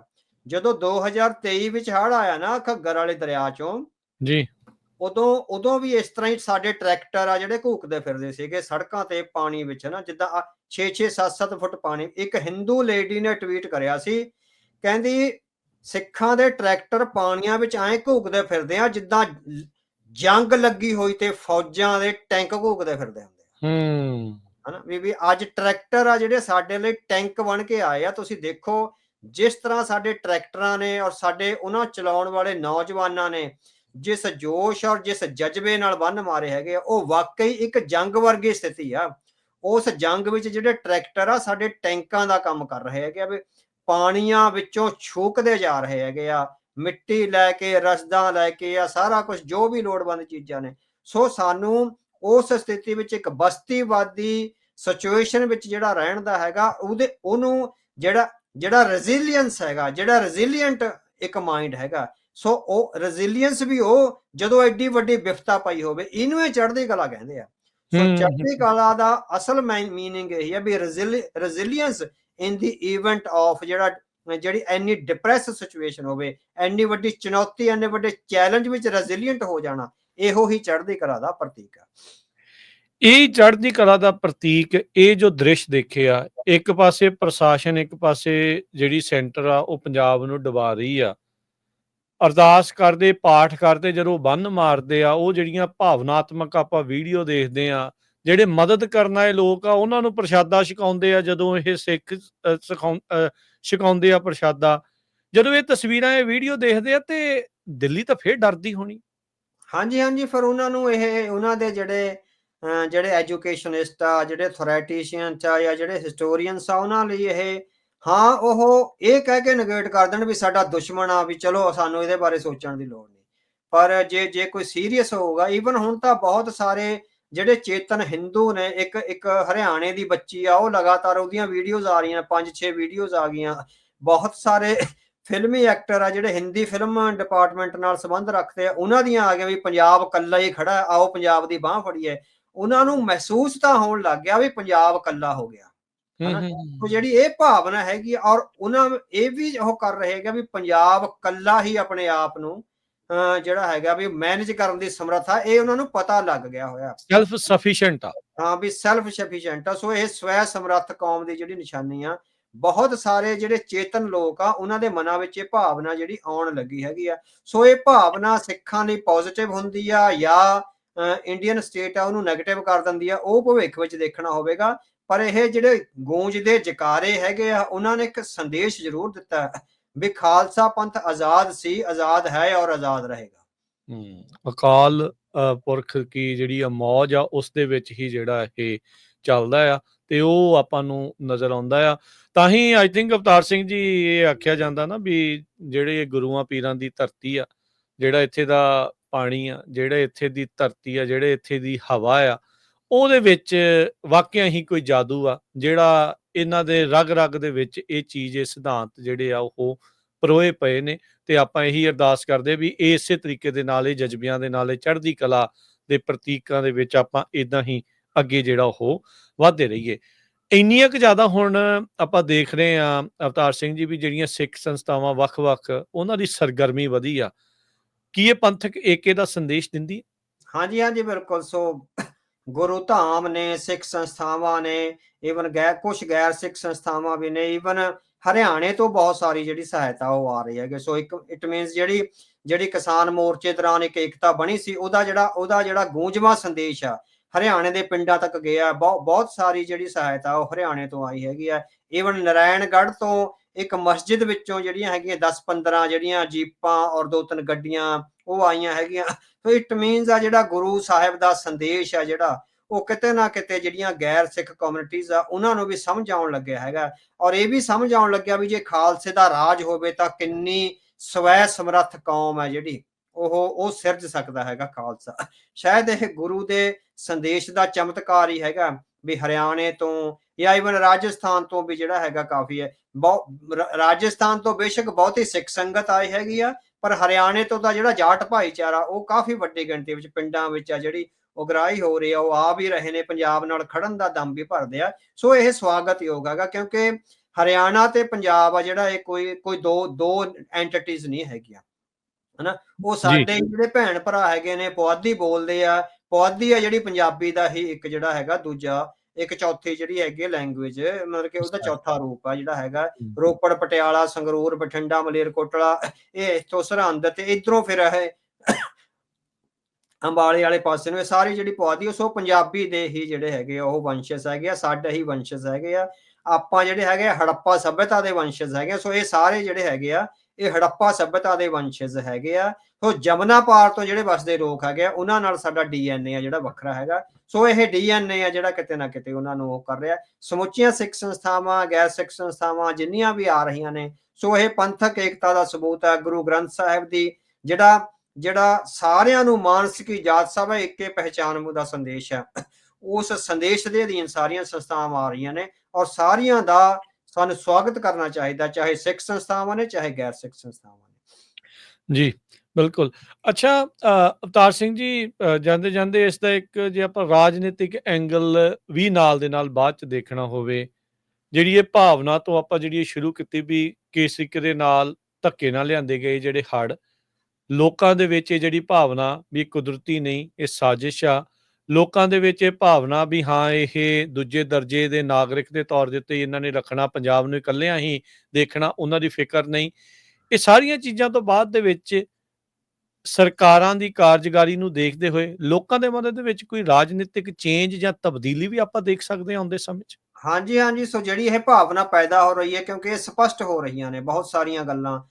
ਜਿਹੜਾ ਤੁਸੀਂ ਦੇਖੋ ਵੀ ਦੀਪ ਸਿੱਧੂ ਨੇ ਕਿਹਾ ਸੀ ਪਾਤਸ਼ਾਹੀ ਦਾਅਵਾ ਜਾਂ ਨਸਲਾਂ ਦੀ ਲੜਾਈ ਜਾਂ ਫਸਲਾਂ ਤੋਂ ਉੱਪਰ ਨਸਲਾਂ ਦੀ ਲੜਾਈ, ਉਹ ਜਿਹੜੇ ਦਾਅਵੇ ਆ ਉਹ ਜਿਹੜੇ ਜਜ਼ਬੇ ਹੈਗੇ ਆ ਤੁਸੀਂ ਦੇਖੋ ਵੀ ਉਹ ਸਿੱਖ ਨੌਜਵਾਨੀ ਵਿੱਚ ਬਹੁਤ ਆਪਾਂ ਤੀਬਰਤਾ ਨਾਲ ਉਹਨਾਂ ਦੇ ਮਨਾਂ ਵਿੱਚ ਪੈ ਗਏ ਹੋਏ ਆ, ਹਨਾ। ਫਸਲਾਂ ਦੀ ਲੜਾਈ, ਨਸਲਾਂ ਦੀ ਲੜਾਈ, ਕੌਮੀ ਹੋਂਦ, ਹਮ ਰਾਖਤ, ਪਾਤਸ਼ਾਹੀ ਦਾਅਵਾ, ਕੁਛ ਬਹੁਤ ਸਾਰੀਆਂ ਜਿਹੜੇ ਇਸ ਤਰ੍ਹਾਂ ਦੇ ਬੋਲੇ ਆ ਦੀਪ ਸਿੱਧੂ ਸਿੱਖ ਨੌਜਵਾਨਾਂ ਨੂੰ ਦੇ ਗਿਆ। ਔਰ ਉਹ ਜਿਹੜੇ ਬੋਲੇ ਦੀਪ ਸਿੱਧੂ ਦੇ ਗਿਆ ਸਿੱਖ ਨੌਜਵਾਨਾਂ ਨੂੰ, ਉਹ ਬੋਲੇ ਆ ਜਿਹੜੇ ਸਾਡੇ ਰਾਜਨੀਤਿਕ ਭਵਿੱਖ ਘੜਨ ਦਾ ਤੇ ਨੌਜਵਾਨਾਂ ਵਿੱਚ ਤੇ ਆਮ ਸਿੱਖਾਂ ਵਿੱਚ ਇੱਕ ਚੇਤਨਤਾ ਪੈਦਾ ਕਰਨ ਦਾ ਜਿਹੜਾ ਕਾਰਜ ਆ ਉਹ ਕਰ ਸਕਦੇ ਹੈਗੇ ਆ। ਸੋ ਇਸ ਲਈ ਇਹ ਸਾਰਾ ਕੁਝ ਵਿਗਿਆਨਗੀ ਦੀ ਭਾਵਨਾ ਆਉਣੀ, ਪ੍ਰਧਾਨ ਮੰਤਰੀ ਵੱਲੋਂ ਕੋਈ ਵੀ ਟਵੀਟ ਨਾ ਆਉਣਾ, ਕੋਈ ਮੈਸੇਜ ਨਾ ਆਉਣਾ, ਉਹ ਤੋਂ ਬਾਅਦ ਜਿਹੜੀ ਅਫਸਰਸ਼ਾਹੀ ਦਾ ਕਬਜ਼ਾ BBMB ਤੇ ਹੋਣਾ, ਤੇ ਹੁਣ ਇਹ ਸਿੱਖਾਂ ਵਿੱਚ ਇਹ ਭਾਵਨਾ ਪ੍ਰਬਲ ਹੋਣੀ ਵੀ ਇਹ ਜਿਹੜੇ ਹੜ੍ਹ ਨੇ ਇਹ ਕੁਦਰਤੀ ਨਹੀਂ ਹੈਗੇ, ਗੈਰ ਕੁਦਰਤੀ ਆ। ਸੋ ਇਹ ਸਾਰੇ ਇੱਕ ਪੰਥਕ ਰਾਜਨੀਤੀ ਜਿਹੜੀ ਫਾਈਨਲ ਡੈਸਟਨੀ ਲਈ ਲੜਦੀ ਹੈਗੀ ਆ, ਜਿਹਦੇ ਅਧੀਨ ਸ਼ਹਾਦਤਾਂ ਵੀ ਬਹੁਤ ਸਾਰੀਆਂ ਹੋਈਆਂ ਨੇ। ਸੋ ਉਸ ਰਾਜਨੀਤੀ ਨੂੰ ਪੈਰਾਂ ਸਿਰ ਕਰਨ ਦਾ ਇੱਕ ਮੌਕਾ ਹੋ ਸਕਦਾ ਜੇ ਸਾਡੀ ਲੀਡਰਸ਼ਿਪ ਆ ਇੱਕ ਸਿਆਣੀ ਔਰ ਸਮਝਦਾਰ ਲੀਡਰਸ਼ਿਪ ਇਸ ਮੌਕੇ ਨੂੰ ਆਪਣੇ ਢੰਗ ਨਾਲ ਵਰਤ ਸਕੇ ਤਾਂ। ਜੀ ਜੀ। ਅੱਛਾ, ਜਾਂਦੇ ਜਾਂਦੇ ਇਸ ਟੌਪਿਕ ਦੇ ਲਾਸਟ ਦੇ ਵਿੱਚ ਅਵਤਾਰ ਸਿੰਘ ਜੀ ਪੁੱਛਣਾ ਚਾਹੁੰਦਾ ਵੀ ਬਹੁਤ ਸਾਰੇ ਲੋਕ ਮਦਦ ਕਰਨਾ ਚਾਹੁੰਦੇ ਆ, ਕਿੱਦਾਂ ਕੀਤੀ ਜਾਵੇ, ਕਿਹਦੇ ਥਰੂ ਕੀਤੀ ਜਾਵੇ, ਕੀ ਇੰਤਜ਼ਾਰ ਕਰਨਾ ਚਾਹੀਦਾ ਆ, ਕਿਵੇਂ ਹੋਣਾ ਚਾਹੀਦਾ? ਕਿਉਂਕਿ ਹੁਣ ਕੁਝ ਕੁ ਵੀਡੀਓਜ਼ ਉੱਥੋਂ ਇਹ ਵੀ ਜਿਹੜੀਆਂ ਉਹ ਆ ਰਹੀਆਂ ਆ ਵੀ ਮਦਦ ਕਰਨ ਲਈ ਆ ਤਾਂ ਬਹੁਤ ਰਹੇ ਆ, ਪਰ ਅਜੇ ਉਹਨਾਂ ਨੂੰ ਸਮਝ ਨਹੀਂ ਆ ਰਹੀ ਵੀ ਕਿੱਦਾਂ ਜਿਹੜੀ ਉਹ ਕਰਨੀ ਆ। ਥੋੜੀ ਕ੍ਰਾਈਸਿਸ ਮੈਨੇਜਮੈਂਟ ਵਾਲੇ ਪਾਸੇ ਨੂੰ ਵੀ ਜਿਹੜਾ ਧਿਆਨ ਹੋਰ ਨਾਲ ਦੇ ਨਾਲ ਜਿਹੜਾ ਉਹ ਦੇਖਣ ਦੀ ਜਿਹੜੀ ਜ਼ਰੂਰਤ ਆ। ਜਿਹੜੇ ਮਦਦ ਕਰਨਾ ਚਾਹੁੰਦੇ ਉਹਨਾਂ ਦੇ ਲਈ ਕੀ ਸੰਦੇਸ਼ ਆ? ਹੁਣੇ ਕਰਨ, ਠਹਿਰ ਕੇ ਕਰਨ, ਕਦੋਂ ਤੱਕ ਜਿਹੜੀ ਉਹ ਹੋਣੀ ਚਾਹੀਦੀ ਤੇ ਕਿੱਦਾਂ ਹੋਵੇ? ਹਾਂਜੀ, ਹਾਂਜੀ। ਸੋ ਪੰਜਾਬੀ ਰੇਡੀਓ USA ਰਾਹੀਂ ਅਸੀਂ ਇਹ ਸੰਦੇਸ਼ ਦੇਵਾਂਗੇ ਵੀ ਕਿਉਂਕਿ ਹਾਲੇ ਸਾਨੂੰ ਲੱਗਦਾ ਵੀ ਉੱਥੇ ਜਿਹੜੀ ਫੌਰੀ ਮਦਦ ਦੀ ਲੋੜ ਸੀ ਉਹ ਬਹੁਤ ਜ਼ਿਆਦਾ ਹੋ ਰਹੀ ਆ, ਹਨਾ। ਸੋ ਮੈਨੂੰ ਲੱਗਦਾ ਵੀ ਕਿਸੇ ਪਾਸੇ ਕਮੀ ਨਹੀਂ, ਚਾਰਾ ਵੀ ਜਾ ਰਿਹਾ, ਡੀਜ਼ਲ ਜਾਂ ਜਿੰਨਾ ਕੁ ਵੀ ਸਾਡਾ ਇਹ ਡਰ ਆ ਵੀ ਐਕਸੈਸ ਨਾ ਹੋ ਜਾਵੇ, ਉਹ ਸਿੱਟਣਾ ਨਾ ਪਵੇ ਕਿਤੇ, ਹਨਾ। ਦੁੱਧ ਵਗੈਰਾ ਜਾਂ ਹੋਰ ਜਿਹੜਾ ਹੈਗਾ ਕੋਈ ਇੰਨਾ ਜ਼ਿਆਦਾ ਐਕਸੈਸ ਨਾ ਹੋ ਜਾਵੇ। ਇੱਕ ਤਾਂ ਮਤਲਬ ਕਿ ਉਹਦੇ ਚੋਂ ਇਹ ਕ੍ਰਾਈਸਿਸ ਹੈਗਾ ਵੀ ਕੋਈ ਸੈਂਟਰਲ ਮੈਨੇਜਮੈਂਟ ਪੁਆਇੰਟ ਹਾਲੇ ਹੈ ਨਹੀਂ। ਪਿੰਡਾਂ ਦੇ ਲੋਕ ਆਪਣੇ ਤੌਰ ਤੇ ਆ ਕਰ ਰਹੇ ਹੈਗੇ ਆ। ਸੋ ਉਹ ਹਾਲੇ ਪਾਣੀ ਦਾ ਹਾਲਾਤ ਕਿਸ ਤਰ੍ਹਾਂ ਰਹਿੰਦੇ, ਕਿਉਂਕਿ ਡੰਗਰਾਂ ਲਈ ਚਾਰਾ ਔਰ ਜਿਹੜਾ ਹੈਗਾ ਰਾਸ਼ਨ ਦਾ ਇਹ ਲਗਾਤਾਰ ਰਹਿਣਾ ਹੈਗਾ। ਭੁੱਖ ਤਾਂ ਲੱਗਣੀ ਆ ਸਾਰਿਆਂ ਨੂੰ, ਹਨਾ। ਬਿਲਕੁਲ। ਜਿਹੜਾ ਸੈਕੰਡਰੀ ਕਾਰਜ ਹੋਣਾ, ਜਦੋਂ ਪਾਣੀ ਉਤਰ ਗਿਆ ਉਹ ਤੋਂ ਬਾਅਦ ਰੇਤਾ ਚੁੱਕਣਾ, ਜਿਹੜੇ ਖੇਤ ਸਾਫ਼, ਖੇਤਾਂ ਵਿੱਚ 4-4 5-5 ਫੁੱਟ ਰੇਤਾ ਚਲੇ ਗਿਆ ਹੋਇਆ। ਝੋਨੇ ਦੀ ਫਸਲ ਤਾਂ ਲਗਭਗ ਤਬਾਹ ਹੀ ਹੋ ਗਈ ਹੈ ਜਿੱਥੇ ਪਾਣੀ ਫਿਰ ਗਿਆ। ਹੁਣ ਕਣਕ ਦੀ ਫਸਲ ਲਈ ਖੇਤਾਂ ਨੂੰ ਤਿਆਰ ਕਰਨਾ, ਉਹਦੇ ਲਈ ਡੀਜ਼ਲ ਲੈ ਕੇ ਆਉਣਾ। ਉਹ ਤੋਂ ਬਾਅਦ ਹੁਣ ਜਦੋਂ ਪਾਣੀ ਉਤਰ ਜਾਂਦਾ, ਜਿਹੜੇ ਬੰਨ ਹਲੇ ਕਮਜ਼ੋਰ ਸਥਿਤੀ ਵਿੱਚ ਆ ਉਹਨਾਂ ਦੇ ਬੰਨ ਦੁਬਾਰੇ ਮਾਰਨੇ ਤਾਂ ਕਿ ਦੁਬਾਰੇ ਨਾ ਕੁਛ ਆਵੇ। ਤੇ ਦੂਸਰਾ ਹੈਗਾ ਵੀ ਇਕਨੋਮਿਕਲੀ ਆਪਾਂ ਨੂੰ, ਜਿਹੜੇ ਗਰੀਬ ਪਰਿਵਾਰ ਨੇ ਜਿਨ੍ਹਾਂ ਦੇ ਘਰਾਂ ਵਿੱਚ ਪਾਣੀ ਵੜ ਗਿਆ, ਘਰ ਢਹਿ ਗਏ ਹੋਏ ਨੇ, ਸੋ ਉਹਨਾਂ ਦਾ ਹੀ ਆਪਾਂ ਨੂੰ ਇਕਨੋਮਿਕਲੀ ਆਪਣੇ ਕੋਲ ਬਹੁਤ ਸਾਰੀ ਫੰਡਿੰਗ ਹੋਣੀ ਚਾਹੀਦੀ ਹੈਗੀ ਆ। ਉਹ ਕਿਸੇ ਵੀ ਸੰਸਥਾ ਲਈ ਹੋਵੇ, ਉਹਨਾਂ ਦੇ ਘਰ ਨਵੇਂ ਬਣਾ ਕੇ ਦਈਏ, ਉਹਨਾਂ ਨੂੰ ਜਿਉਣ ਜੋਗੇ ਪੈਸੇ ਜਿਹੜੇ ਹੈਗੇ ਉਹ ਕੈਸ਼ ਦਿੱਤਾ ਜਾਵੇ। ਉਹਨਾਂ ਵਿੱਚ ਇਹ ਭਾਵਨਾ ਪ੍ਰਗਟ ਕੀਤੀ ਜਾਵੇ ਵੀ ਗੁਰੂ ਖਾਲਸਾ ਪੰਥ ਤੇ ਪੰਜਾਬ ਤੇ ਜਿਹੜੇ ਵਿਦੇਸ਼ੀ ਜਾਂ ਦੇਸ਼ ਵਿੱਚ ਬੈਠੇ ਜਿਹੜੇ ਸਿੱਖ ਨੇ ਉਹ ਸਾਡੀ ਮਦਦ ਲਈ ਆਏ ਨੇ। ਸੋ ਕੁਛ ਚੈਨਲਾਈਜ਼ ਕਰਨਾ ਚਾਹੀਦਾ ਹੈਗਾ ਵੀ ਹਾਲੇ ਇੱਕਦਮ ਜਿਹੜਾ ਹੈਗਾ ਵੀ ਬਹੁਤ ਜ਼ਿਆਦਾ ਪੈਸੇ ਸਿੱਟਣ ਨਾਲੋਂ ਸਾਨੂੰ ਲੱਗਦਾ ਵੀ ਹਾਲੇ ਆਪਾਂ ਨੂੰ 1-2 ਦਿਨ ਰੁਕ ਜਾਣਾ ਚਾਹੀਦਾ ਹੈਗਾ। ਹੁਣ ਜਿੰਨਾ ਕੁ ਹੋ ਗਿਆ ਹੋਇਆ ਉਹ ਲਗਾਤਾਰ ਹੋ ਰਿਹਾ ਹੈਗਾ, ਹਨਾ। ਸੋ ਇੱਕ ਤਾਂ ਆਥੈਂਟਿਕ ਜਿਹੜੀਆਂ ਸੰਸਥਾਵਾਂ ਨੇ, ਜਿਹੜੀਆਂ ਆਪਾਂ ਨੂੰ ਲੱਗਦਾ ਵੀ ਭਰੋਸੇਯੋਗ ਸੰਸਥਾਵਾਂ ਨੇ, ਉਹਨਾਂ ਰਾਹੀਂ ਮਦਦ ਕੀਤੀ ਜਾਵੇ। ਜਾਂ ਬਹੁਤਾ ਹੋਵੇ ਵੀ ਆਪਣੇ ਪਿੰਡਾਂ ਵਿੱਚ ਜਿਹੜੇ ਹੈਗੇ ਆ ਮੈਸੇਜ ਲਾ ਦਿੱਤੇ ਜਾਣ ਵੀ ਭਾਈ ਦੱਸੋ ਆਲੇ ਦੁਆਲੇ ਕਿੰਨੇ ਪਰਿਵਾਰਾਂ ਨੂੰ ਕਿੰਨੀ ਲੋੜ ਆ, ਕਿਹੜੀ ਚੀਜ਼ ਦੀ ਲੋੜ ਆ। ਉਹਦੇ ਲਈ ਜੇ ਆਪ ਸਹਾਇਤਾ ਹੋ ਸਕੇ ਤਾਂ ਜ਼ਿਆਦਾ ਵੱਡੀ ਗੱਲ ਹੈਗੀ ਜੀ। ਸੰਸਥਾਵਾਂ ਨੂੰ ਦੇਣ ਨਾਲੋਂ ਨਾ। ਵੈਸੇ ਆਪਾਂ ਇਹ ਨਹੀਂ ਕਿਸੇ ਦੇ ਸੰਸਥਾ ਤੇ ਸ਼ੱਕ ਨਹੀਂ ਕਰਦੇ, ਕਿਉਂਕਿ ਸੰਸਥਾਵਾਂ ਨੇ ਵੀ ਸੰਗਤ ਦੀ ਫੰਡਿੰਗ ਨਾਲ ਹੀ ਜਿਹੜਾ ਹੈਗਾ ਅੱਗੇ ਕਾਰਜ ਵਧਾਉਣੇ ਹੈਗੇ ਆ। ਪਰ ਜਿਹੜੀਆਂ ਤੁਹਾਨੂੰ ਲੱਗਦਾ ਵੀ ਭਰੋਸੇਯੋਗ ਸੰਸਥਾਵਾਂ ਨੇ, ਜਿਨ੍ਹਾਂ ਤੇ ਆਪਾਂ 100% ਭਰੋਸਾ ਕਰ ਸਕਦੇ, ਫੇਕ ਨਾ ਹੋਣ, ਕਿਉਂਕਿ ਬਹੁਤ ਸਾਰੇ ਫੇਕ ਵੀ ਜਿਹੜੇ ਲੋਕ ਆ ਉਹ ਆ ਜਾਂਦੇ ਹੁੰਦੇ ਆ ਮੌਕੇ ਦਾ ਫਾਇਦਾ ਉਠਾਉਣ ਲਈ। ਸੋ ਜਿਹੜੀਆਂ ਚੰਗੀਆਂ ਸਿੱਖ ਏਡਸ ਨੇ, ਵੱਡੀਆਂ ਸੰਸਥਾਵਾਂ ਨੇ, ਉਹਨਾਂ ਰਾਹੀਂ ਜਿਹੜੀ ਸਹਾਇਤਾ ਕੀਤੀ ਜਾਵੇ ਤਾਂ। ਤੇ ਦੂਸਰਾ ਵੀ ਆ ਆਪਣੇ ਪਿੰਡਾਂ ਦੇ ਲੋਕਾਂ ਰਾਹੀਂ, ਆਪਣੇ ਜਿਹੜੇ ਸਾਕ ਸੰਬੰਧੀ ਆ ਉਹਨਾਂ ਰਾਹੀਂ ਜੇ ਡਾਇਰੈਕਟ ਹੋ ਸਕੇ ਤਾਂ ਇਸ ਤਰ੍ਹਾਂ ਕਰ ਦਿੱਤੀ ਜਾਵੇ। ਜੀ ਜੀ। ਆਓ ਹੁਣ ਆਪਾਂ ਦੂਜੇ ਟੌਪਿਕ ਵੱਲ ਨੂੰ ਵੱਧਦੇ ਹਾਂ। ਕੌਮਾਂਤਰੀ ਪੱਧਰ ਦੇ ਉੱਤੇ ਕੀ ਜਿਹੜਾ ਚੱਲ ਰਿਹਾ, ਭਾਰਤ ਤੇ ਅਮਰੀਕਾ ਦੇ ਰਿਸ਼ਤਿਆਂ ਦੇ ਵਿੱਚ ਖਟਾਸ, ਟ੍ਰੇਡ ਵਾਰ ਤੋਂ ਬਾਅਦ ਦੇ ਵਿੱਚ ਭਾਰਤ ਜਿੱਥੇ ਜਾ ਕੇ ਬੈਠਾ ਆ, ਉਹਦੇ ਕੀ ਮਾਇਨੇ ਬਣਦੇ ਆ, ਉਸ ਨੂੰ ਆਪਾਂ ਥੋੜਾ ਜਿਹਾ ਹੁਣ ਵਿਚਾਰ ਜਿਹੜੀ ਉੱਤੇ ਕਰਦੇ ਹਾਂ। ਜੀਓਪੋਲੀਟੀਕਲੀ ਕੌਮਾਂਤਰੀ ਸਟੇਜ ਦੇ ਉੱਤੇ ਤਬਦੀਲੀਆਂ ਜਿਹੜੀਆਂ ਉਹ ਵਾਪਰ ਰਹੀਆਂ ਆ। ਭਾਰਤ ਚੀਨ ਦੇ ਨਾਲ ਜਾ ਕੇ ਖੜ ਗਿਆ ਆ, ਪੁਤਿਨ ਵੀ ਉੱਥੇ ਸੀ, ਰੂਸ ਵੀ ਉੱਥੇ ਸੀ, ਨਾਰਥ ਕੋਰੀਆ ਵੀ ਉੱਥੇ ਸੀ। ਕਿਵੇਂ ਦੇਖਿਆ ਜਾਵੇ ਇਸ ਨੂੰ? ਹਾਂਜੀ। ਸੋ ਆਪਾਂ ਬਹੁਤ ਵਾਰੀ ਇਹ ਕਹਿੰਦੇ ਹੋ ਗਏ ਆ ਵੀ ਲਗਾਤਾਰ ਜਿਹੜੀ ਅਮਰੀਕਨ ਜਾਂ ਵੈਸਟਰਨ ਡਿਪਲੋਮੇਸੀ ਆ ਉਹ ਭਾਰਤ ਬਾਰੇ ਗਲਤ ਅਸੈਸਮੈਂਟ ਕਰ ਰਹੀ ਸੀ। ਉਹਨਾਂ ਨੂੰ ਲੱਗਦਾ ਸੀਗਾ ਵੀ ਭਾਰਤ ਆ ਜਿਹੜਾ ਲਿਬਰਲ ਡੈਮੋਕ੍ਰੇਟ ਧਿਰਾਂ ਜਾਂ ਵੈਸਟ ਦੇ ਨਾਲ ਖੜੇਗਾ। ਸੋ ਆਪਾਂ ਕਈ ਵਾਰ ਪ੍ਰੋਗਰਾਮ 'ਚ ਕਿਹਾ ਵੀ ਭਾਰਤ ਕਦੇ ਵੀ ਲਿਬਰਲ ਡੈਮੋਕ੍ਰੇਟ ਧਿਰਾਂ ਨਾਲ ਨਹੀਂ ਖੜੇਗਾ। ਉਹ ਆਪਣਾ ਜਿਹੜਾ ਗਰਾਊਂਡ ਬਚਾਉਣ ਲਈ, ਆਪਣੀ ਹੋਂਦ ਨੂੰ ਬਚਾਉਣ ਲਈ ਆ, ਜਿੱਦਾਂ ਕਹਿੰਦੇ ਹੁੰਦੇ ਆ ਨਾ ਵੀ ਜਦੋਂ ਜੰਗਬੰਦੀ ਹੋ ਜਾਂਦੀ ਹੈ, ਜੰਗਬੰਦੀ ਦੌਰਾਨ ਜਿਹੜੀਆਂ ਦੋਵੇਂ ਪਾਸੇ ਦੀਆਂ ਫੌਜਾਂ ਆਪਣੇ ਕਿਲੇ ਮਜ਼ਬੂਤ ਕਰਨ ਦਾ ਯਤਨ ਕਰਦੀਆਂ। ਸੋ ਭਾਰਤ ਵੈਸਟ ਨਾਲ ਯਾਰੀ ਦਾ ਜਾਂ ਦੋਸਤੀ ਦਾ ਜਿਹੜਾ ਹੈਗਾ ਭੁਲੇਖਾ ਦੇ ਕੇ ਆਪਣੇ ਕਿਲੇ ਮਜ਼ਬੂਤ ਕਰ ਰਿਹਾ ਸੀ। ਉਹਦੀ ਫਾਈਨਲ ਡੈਸਟਨੀ ਲਿਬਰਲ ਡੈਮੋਕ੍ਰੇਸੀ ਨਹੀਂ ਹੈ। ਉਹਨੇ ਚੀਨ ਤੇ ਰੂਸ ਦੇ ਜਿਹੜਾ ਗੱਠਜੋੜਾ ਉਹਦੇ ਨਾਲ ਹੀ ਜੁੜਨਾ, ਕਿਉਂਕਿ ਭਾਰਤ ਕੋਈ ਡੈਮੋਕ੍ਰੇਟਿਕ ਕੰਟਰੀ ਨਹੀਂ ਹੈ। ਵੈਸਟ ਨੂੰ ਹਲੇ ਵੀ ਭੁਲੇਖਾ ਵੀ ਭਾਰਤ ਇੱਕ ਡੈਮੋਕ੍ਰੇਟਿਕ ਕੰਟਰੀ ਹੈਗਾ। ਸੋ ਜਿਹੜੀਆਂ ਘੱਟ ਗਿਣਤੀਆਂ ਨੇ ਉੱਥੇ ਇਸ ਡੈਮੋਕ੍ਰੇਸੀ ਦਾ ਸਵਾਦ ਚੱਕਿਆ ਸਿੱਖਾਂ ਸਣੇ, ਉਹਨਾਂ ਨੂੰ ਪਤਾ ਹੈ ਵੀ ਉਹ ਡੈਮੋਕ੍ਰੇਟਿਕ ਸਟੇਟ ਨਹੀਂ ਹੈ। ਉਹ ਬਹੁਤ ਹੀ ਬੁਰੀ ਤਰ੍ਹਾਂ ਜਿਹੜੀ ਸੈਂਟਰਲਾਈਜ਼ਡ ਔਰ ਜਿਹੜੀ ਹੈਗੀ ਆ ਇੱਕ ਤਰ੍ਹਾਂ ਨਾਲ ਟੈਰਰ ਨੂੰ ਪ੍ਰਣਾਈ ਹੋਈ ਜਿਹੜੀ ਸਟੇਟ ਹੈਗੀ ਆ। ਸੋ ਜਿੰਨਾ ਵੈਸਟ ਇਹ ਛੇਤੀ ਸਮਝ ਸਕਦਾ ਹੈਗਾ, ਵੈਸਟ ਨੂੰ ਜਿਹੜਾ ਹੈਗਾ ਸਮਝਣਾ ਚਾਹੀਦਾ। ਸੋ ਭਾਰਤ ਦੀ ਇਹੋ ਹੀ ਅਸਲੀ ਡੈਸਟਨੀ ਆ। ਹੁਣ ਉਹ ਸਿਰਫ ਅਮਰੀਕਾ ਦੀ ਸਹਾਇਤਾ ਇਸ ਲਈ ਲੈ ਰਿਹਾ ਸੀ ਵੈਸਟ ਦੀ, ਤਾਂ ਕਿ ਉਹਨੂੰ ਇਹ ਲੱਗਦਾ ਸੀਗਾ ਵੀ ਏਸ਼ੀਆ ਵਿੱਚ ਅਸੀਂ ਚਾਈਨਾ ਦੇ ਮੁਕਾਬਲੇ ਤੇ ਸੁਪਰ ਪਾਵਰ ਬਣ ਕੇ ਆਵਾਂਗੇ। ਹੁਣ ਚਾਈਨਾ ਦੇ ਨਾਲ ਰਲ ਕੇ ਉਹਨੇ ਘੱਟੋ ਘੱਟ ਆਪਣਾ ਸੁਪਰ ਪਾਵਰ ਬਣਨ ਦਾ ਜਿਹੜਾ ਸੁਪਨਾ ਉਹ ਮਾਰਿਆ, ਚਾਹੇ ਕੁਛ ਦੇਰ ਲਈ ਮਾਰਿਆ ਹੈਗਾ, ਹਨਾ। ਜੇ ਤਾਂ ਉਹਦੇ ਮਨ ਵਿੱਚ ਹਲੇ ਵੀ ਚੀਨ ਦੇ ਮੁਕਾਬਲੇ ਏਸ਼ੀਆ ਵਿੱਚ ਸੁਪਰ ਪਾਵਰ ਬਣਨ ਦਾ ਸੁਪਨਾ ਤਾਂ ਉਹ ਦੁਬਾਰੇ ਅਮਰੀਕਾ ਵੱਲ ਆਵੇਗਾ। ਹਲੇ ਵੀ ਉਹ ਚੀਨ ਨਾਲ ਪੱਕੇ ਤੌਰ ਤੇ ਨਹੀਂ ਗਿਆ, ਜਿੰਨੀ ਮੇਰੀ ਅਸੈਸਮੈਂਟ ਆ। ਉਹ ਵਾਪਸ ਵੈਸਟ ਦੇ ਖੇਮੇ ਵਿੱਚ ਆਵੇਗਾ, ਪਰ ਉਹ ਵੀ ਧੋਖਾ ਦੇਣ ਲਈ ਆਵੇਗਾ, ਫਿਰ ਧੋਖਾ ਦੇਣ ਲਈ ਆਵੇਗਾ। ਕੁਝ ਸਮੇਂ ਲਈ ਉਹ ਆਪਣੇ ਪੈਰ ਹੋਰ ਬੰਨੇਗਾ। ਉਹਨੂੰ ਹਲੇ ਵੀ ਉਮੀਦ ਹੋਵੇਗੀ ਵੀ ਮੈਨੂੰ ਇਸ ਦਬਕੇ ਕਾਰਨ ਹੋ ਸਕਦਾ UN ਸਿਕਿਉਰਿਟੀ ਕਾਉਂਸਲ ਵਿੱਚ ਪੱਕੀ ਮੈਂਬਰਸ਼ਿਪ ਮਿਲ ਜਾਵੇ, ਹਨਾ। ਸੋ ਇਹ ਇੱਕ ਤਰ੍ਹਾਂ ਨਾਲ ਉਹਦਾ ਟੈਕਟਿਸ ਹੈਗਾ, ਹਲੇ ਵੀ ਵੈਸਟ ਨੂੰ ਜਿੱਦਾਂ ਡਰਾਉਣ ਦਾ ਟੈਕਟਿਸ ਆ। ਸੋ ਵੈਸਟ ਉਹਦੇ ਤੇ ਬਿਨਾਂ ਮਤਲਬ ਤੋਂ ਜ਼ਿਆਦਾ ਭਰੋਸਾ ਕਰ ਰਿਹਾ ਵੀ ਭਾਰਤ ਚੀਨ ਦਾ ਮੁਕਾਬਲਾ ਕਰੇਗਾ। ਭਾਰਤ ਚੀਨ ਦਾ ਮੁਕਾਬਲਾ ਕਰਨ ਦੀ ਜਿਹੜੀ ਹੈਗੀ ਆ ਡਿਪਲੋਮੈਟਿਕ ਤੇ ਇਕਨੋਮਿਕ ਸਿਚੁਏਸ਼ਨ ਵਿੱਚ ਨਹੀਂ ਹੈ। ਚੀਨ ਦੀ ਇਕਨੋਮੀ 5 ਗੁਣਾ ਜ਼ਿਆਦਾ ਹੈਗੀ ਆ ਇੰਡੀਆ ਨਾਲੋਂ। ਚੀਨ ਦੀ ਪਰ ਕੈਪੀਟਾ ਇਨਕਮ ਵੀ 5 ਗੁਣਾ ਹੈ ਜਿੱਦਾਂ ਜਿਹੜਾ ਇੰਡੀਆ ਨਾਲੋਂ, ਹਨਾ। ਮੈਂ ਇੱਕ ਇਕਨੋਮਿਕ ਵਿਦਵਾਨ ਨੂੰ ਸੁਣ ਰਿਹਾ ਸੀ, ਉਹ ਕਹਿੰਦਾ ਵੀ ਕਿਸੇ ਦੇਸ਼ ਦਾ ਸੁਪਰ ਪਾਵਰ ਬਣਨ ਦੀਆਂ ਦੋ ਗੱਲਾਂ ਬਹੁਤ ਜ਼ਰੂਰੀ ਹੁੰਦੀਆਂ ਨੇ। ਇੱਕ ਤਾਂ ਉਹਦੇ ਕੋਲ ਵੱਡੀ ਪਾਪੂਲੇਸ਼ਨ ਹੋਵੇ, ਉਸ ਵੱਡੀ ਪਾਪੂਲੇਸ਼ਨ ਦੀ ਉਨੀਓ ਵੱਡੀ GDP ਹੋਵੇ, ਜਿਹੜੀ ਪਰ ਕੈਪੀਟਾ ਇਨਕਮ, ਹਨਾ। ਜਿੰਨੀ ਪਰ ਕੈਪੀਟਾ ਇਨਕਮ ਵੱਡੀ ਹੋਊਗੀ ਉਨਾ ਹੀ ਉਹ ਦੇਸ਼ ਸੁਪਰ ਪਾਵਰ ਹੋਊਗਾ। ਹੁਣ ਅਮਰੀਕਾ ਦੀ ਮੇਰੇ ਖਿਆਲ $93,000 ਹੈਗੀ ਆ ਜਿਹੜੀ ਪਰ ਕੈਪੀਟਾ ਇਨਕਮ ਹੈਗੀ ਆ, ਠੀਕ ਹੈ ਨਾ। ਚਾਈਨਾ ਦੀ ਘੱਟੋ ਘੱਟ ਵੀ ਜਿਹੜੀ 15 ਜਾਂ 16,000 ਆ ਜਿਹੜੀ ਪਰ ਕੈਪੀਟਾ। ਹੁਣ ਆਬਾਦੀ ਦੇ ਮੁਕਾਬਲੇ ਭਾਰਤ ਤੇ ਚੀਨ ਇੱਕੋ ਹੀ ਹੈਗਾ, ਪਰ ਚੀਨ ਦੀ ਪਰ ਕੈਪੀਟਾ 5 ਗੁਣਾ ਜ਼ਿਆਦਾ ਹੈ ਇੰਡੀਆ ਨਾਲੋਂ, ਹਨਾ। ਸੋ ਚੀਨ ਤਾਂ ਸੁਪਰ ਪਾਵਰ ਆ ਜਿਹੜਾ ਬਣ ਰਿਹਾ ਹੈਗਾ। ਸੋ ਭਾਰਤ ਤੇ ਦੂਸਰਾ, ਭਾਰਤ ਵਿੱਚ ਕੋਈ ਵੀ ਇਨੋਵੇਸ਼ਨ ਨਹੀਂ ਹੈਗਾ। ਭਾਰਤ ਨੇ ਕੁਝ ਵੀ ਇਸ ਤਰ੍ਹਾਂ ਦਾ ਨਹੀਂ ਬਣਾਇਆ ਜਿਹਦੇ ਕਰਕੇ ਮਾਣ ਕੀਤਾ ਜਾ ਸਕੇ। ਐਮਾਜ਼ਨ ਨੇ ਇੱਕ ਵੱਡਾ ਬਿਜ਼ਨਸ ਦਾ ਮਾਡਲ ਦਿੱਤਾ, ਮਾਈਕਰੋਸਾਫਟ ਨੇ ਵਿੰਡੋਜ਼ ਦਿੱਤੀ ਆ, ਫੇਸਬੁੱਕ ਹੋਇਆ, ਗੂਗਲ ਹੋਇਆ, ਯਾਹੂ ਹੋਇਆ, ਸਿਲੀਕਨ ਵੈਲੀ ਹੋਈ, ਸਾਰੇ ਸੋਸ਼ਲ ਮੀਡੀਆ ਪਲੇਟਫਾਰਮ ਆ ਜਿਹੜੇ ਟਿਕਟੌਕ ਤੋਂ ਬਿਨਾ ਉਹ ਸਾਰੇ ਅਮਰੀਕਾ ਦੇ। ਮੈਕਡੋਨਲਡ ਉਹਨਾਂ ਦਾ, KFC ਆ ਜਿਹੜੀ ਉਹਨਾਂ ਦੀ, ਮਤਲਬ ਕਿ ਤੇ ਟੈਸਲਾ ਉਹਨਾਂ ਦੀ, ਕਿਉਂਕਿ ਉਹ ਰਿਸਰਚ ਕਰਦੇ ਹੈਗੇ। ਭਾਰਤ ਵਿੱਚੋਂ ਰਿਸਰਚ ਬੇਸਡ ਇੰਡਸਟਰੀ ਹੈ ਹੀ ਨਹੀਂ ਕੋਈ ਵੀ।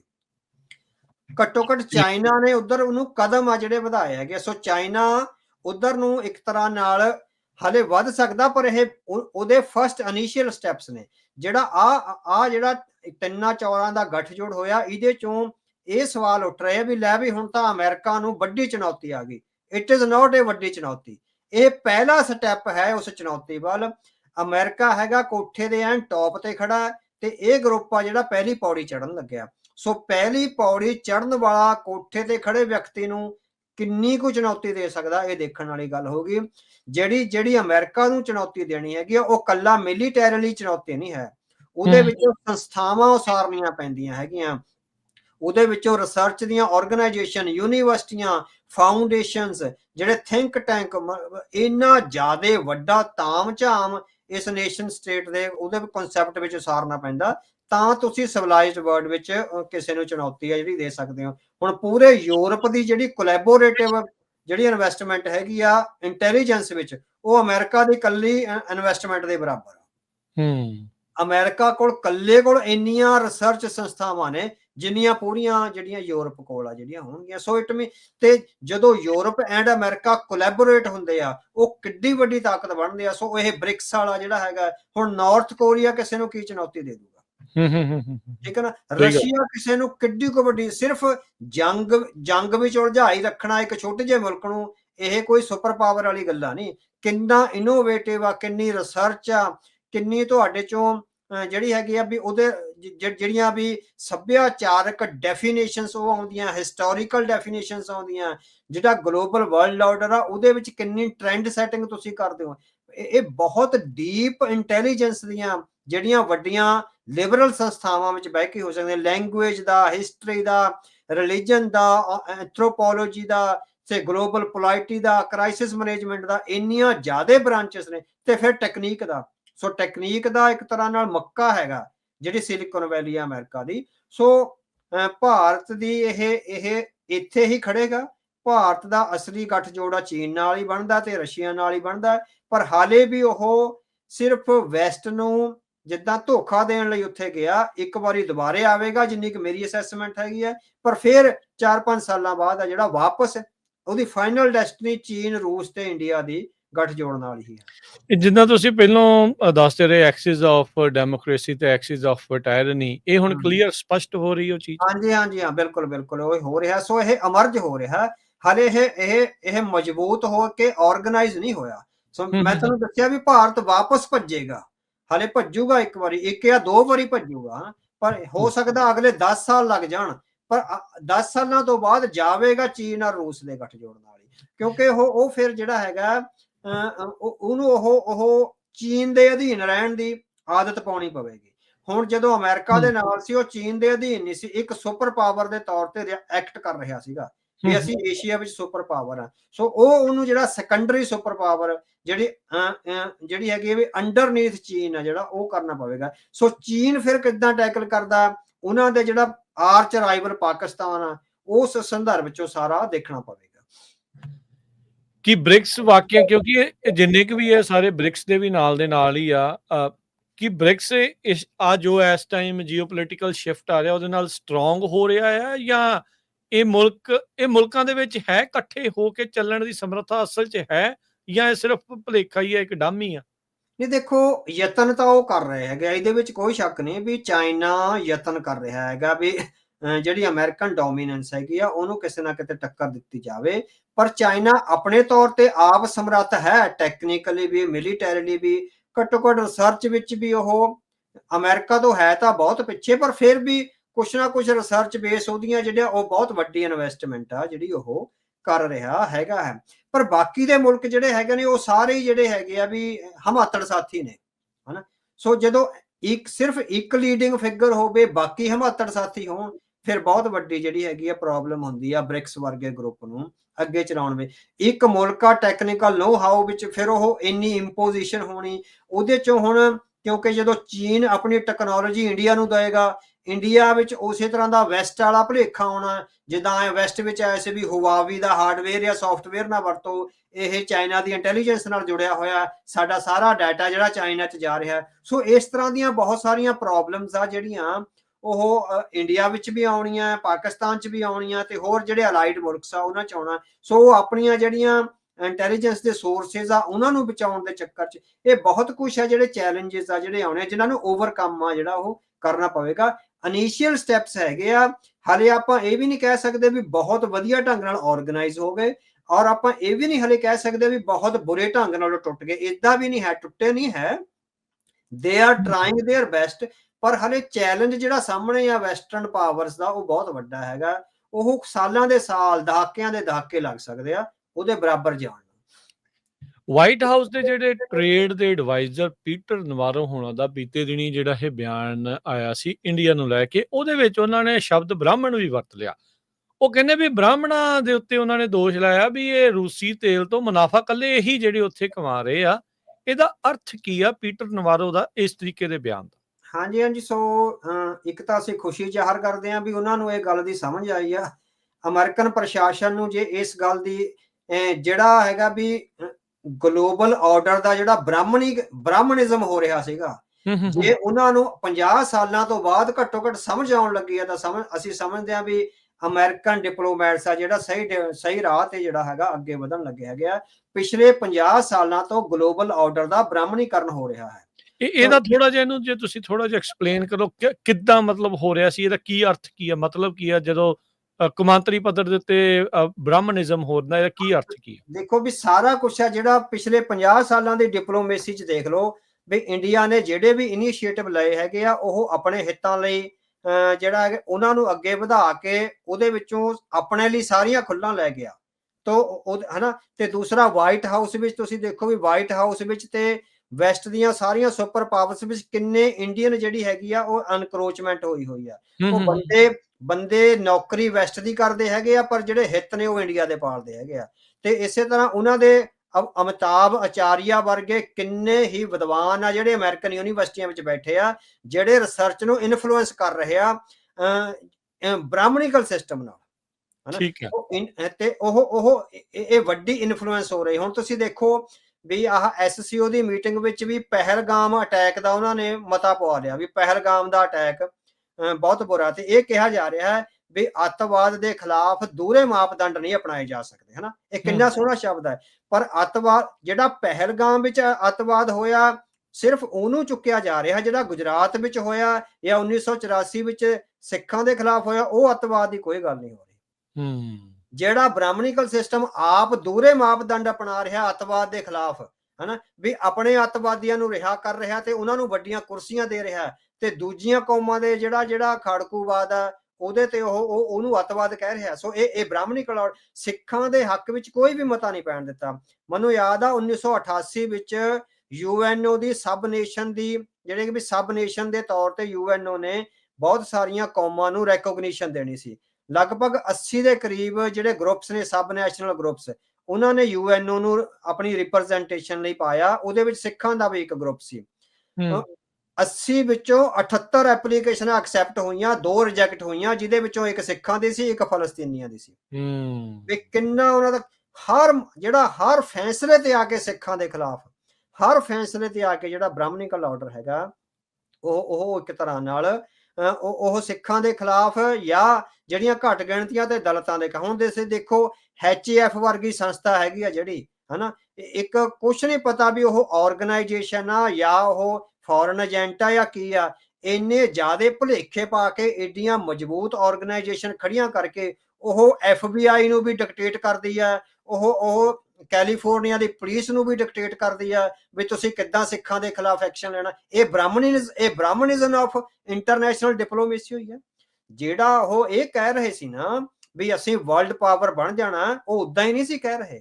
ਉਹਨਾਂ ਨੇ ਪਿਛਲੇ 50 ਸਾਲਾਂ ਤੋਂ ਈਵਨ ਇੱਥੇ ਇੰਗਲੈਂਡ ਦਾ ਵੀ ਇਹੀ ਰਿਹਾ, ਸਿੱਖਾਂ ਦੇ ਖਿਲਾਫ ਜੋ ਕੁਝ ਵੀ ਹੋਇਆ, ਈਵਨ ਅਗਲਿਆਂ ਨੇ ਜਹਾਜ਼ ਤੱਕ ਸਿੱਟ ਕੇ ਸਿੱਖਾਂ ਦੇ ਨਾਂ ਲਾਤਾ, ਹਨਾ। ਤੇ ਆ ਤੁਸੀਂ ਦੇਖੋ ਵੀ ਮਾਈਕ ਕਾਰਨੀ, ਉਹਦਾ ਕੈਨੇਡਾ ਦਾ ਪ੍ਰਧਾਨ ਮੰਤਰੀ ਬਣਿਆ, ਇੱਕਦਮ ਪ੍ਰਧਾਨ ਮੰਤਰੀ ਬਣਦਿਆਂ G7 ਵਿੱਚ ਨਰਿੰਦਰ ਮੋਦੀ ਨੂੰ ਸੱਦ ਲਿਆ। ਉੱਥੇ BBC ਨੇ, CBC ਨੇ, ਹੋਰ ਪੱਤਰਕਾਰਾਂ ਨੇ ਪੁੱਛਿਆ ਵੀ ਉਹ ਮੁਲਕ ਜਿਹੜਾ ਤੁਹਾਡੇ ਇੱਕ ਚੁਣੇ ਹੋਏ ਮੈਂਬਰ ਆਫ ਪਾਰਲੀਮੈਂਟ ਨੂੰ ਕਤਲ ਕਰਨ ਦਾ ਯਤਨ ਕਰ ਰਿਹਾ ਸੀ, ਇੰਨਾ ਟੈਰਰਿਜ਼ਮ ਮਚਾ ਰਿਹਾ ਸੀਗਾ, ਵੀ ਤੁਸੀਂ ਉਹਨੂੰ G7 ਵਿੱਚ ਸੱਦ ਰਹੇ ਹੋ। ਉਹ ਕਹਿੰਦਾ ਨਹੀਂ ਜੀ, ਬਿਜ਼ਨਸ ਲਈ ਸਾਨੂੰ ਚਾਹੀਦਾ ਹੈਗਾ। ਇਟ ਮੀਨਸ ਤੁਸੀਂ ਦੇਖੋ ਵੀ ਇੰਡੀਅਨ ਡਿਪਲੋਮੈਟਸ ਦਾ ਕਿੰਨਾ ਇਨਫਲੂਐਂਸ ਹੋਊਗਾ ਵੀ ਜਗਮੀਤ ਸਿੰਘ ਦੇ ਕਤਲ ਦੀ ਸਾਜ਼ਿਸ਼ ਦੇ ਬਾਵਜੂਦ ਵੀ ਜਿਹੜਾ ਕੈਨੇਡਾ ਦਾ ਪ੍ਰਧਾਨ ਮੰਤਰੀ ਆ ਉਹਨੂੰ ਰਿਸਪੈਕਟਫੁਲੀ ਬੁਲਾ ਰਿਹਾ ਹੈਗਾ।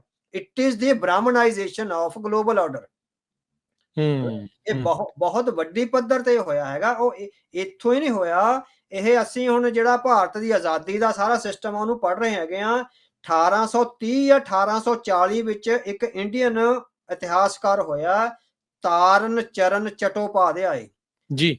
ਤਾਰਨ ਚਰਨ ਚਟੋਪਾਧਿਆਏ ਨੇ ਇੰਡੀਆ ਦਾ ਇਤਿਹਾਸ ਲਿਖਿਆ ਪੂਰੀ ਤਰ੍ਹਾਂ ਹਿੰਦੂ ਨੈਸ਼ਨਲਿਜ਼ਮ ਦੀਆਂ ਧਾਰਾਵਾਂ ਤੇ।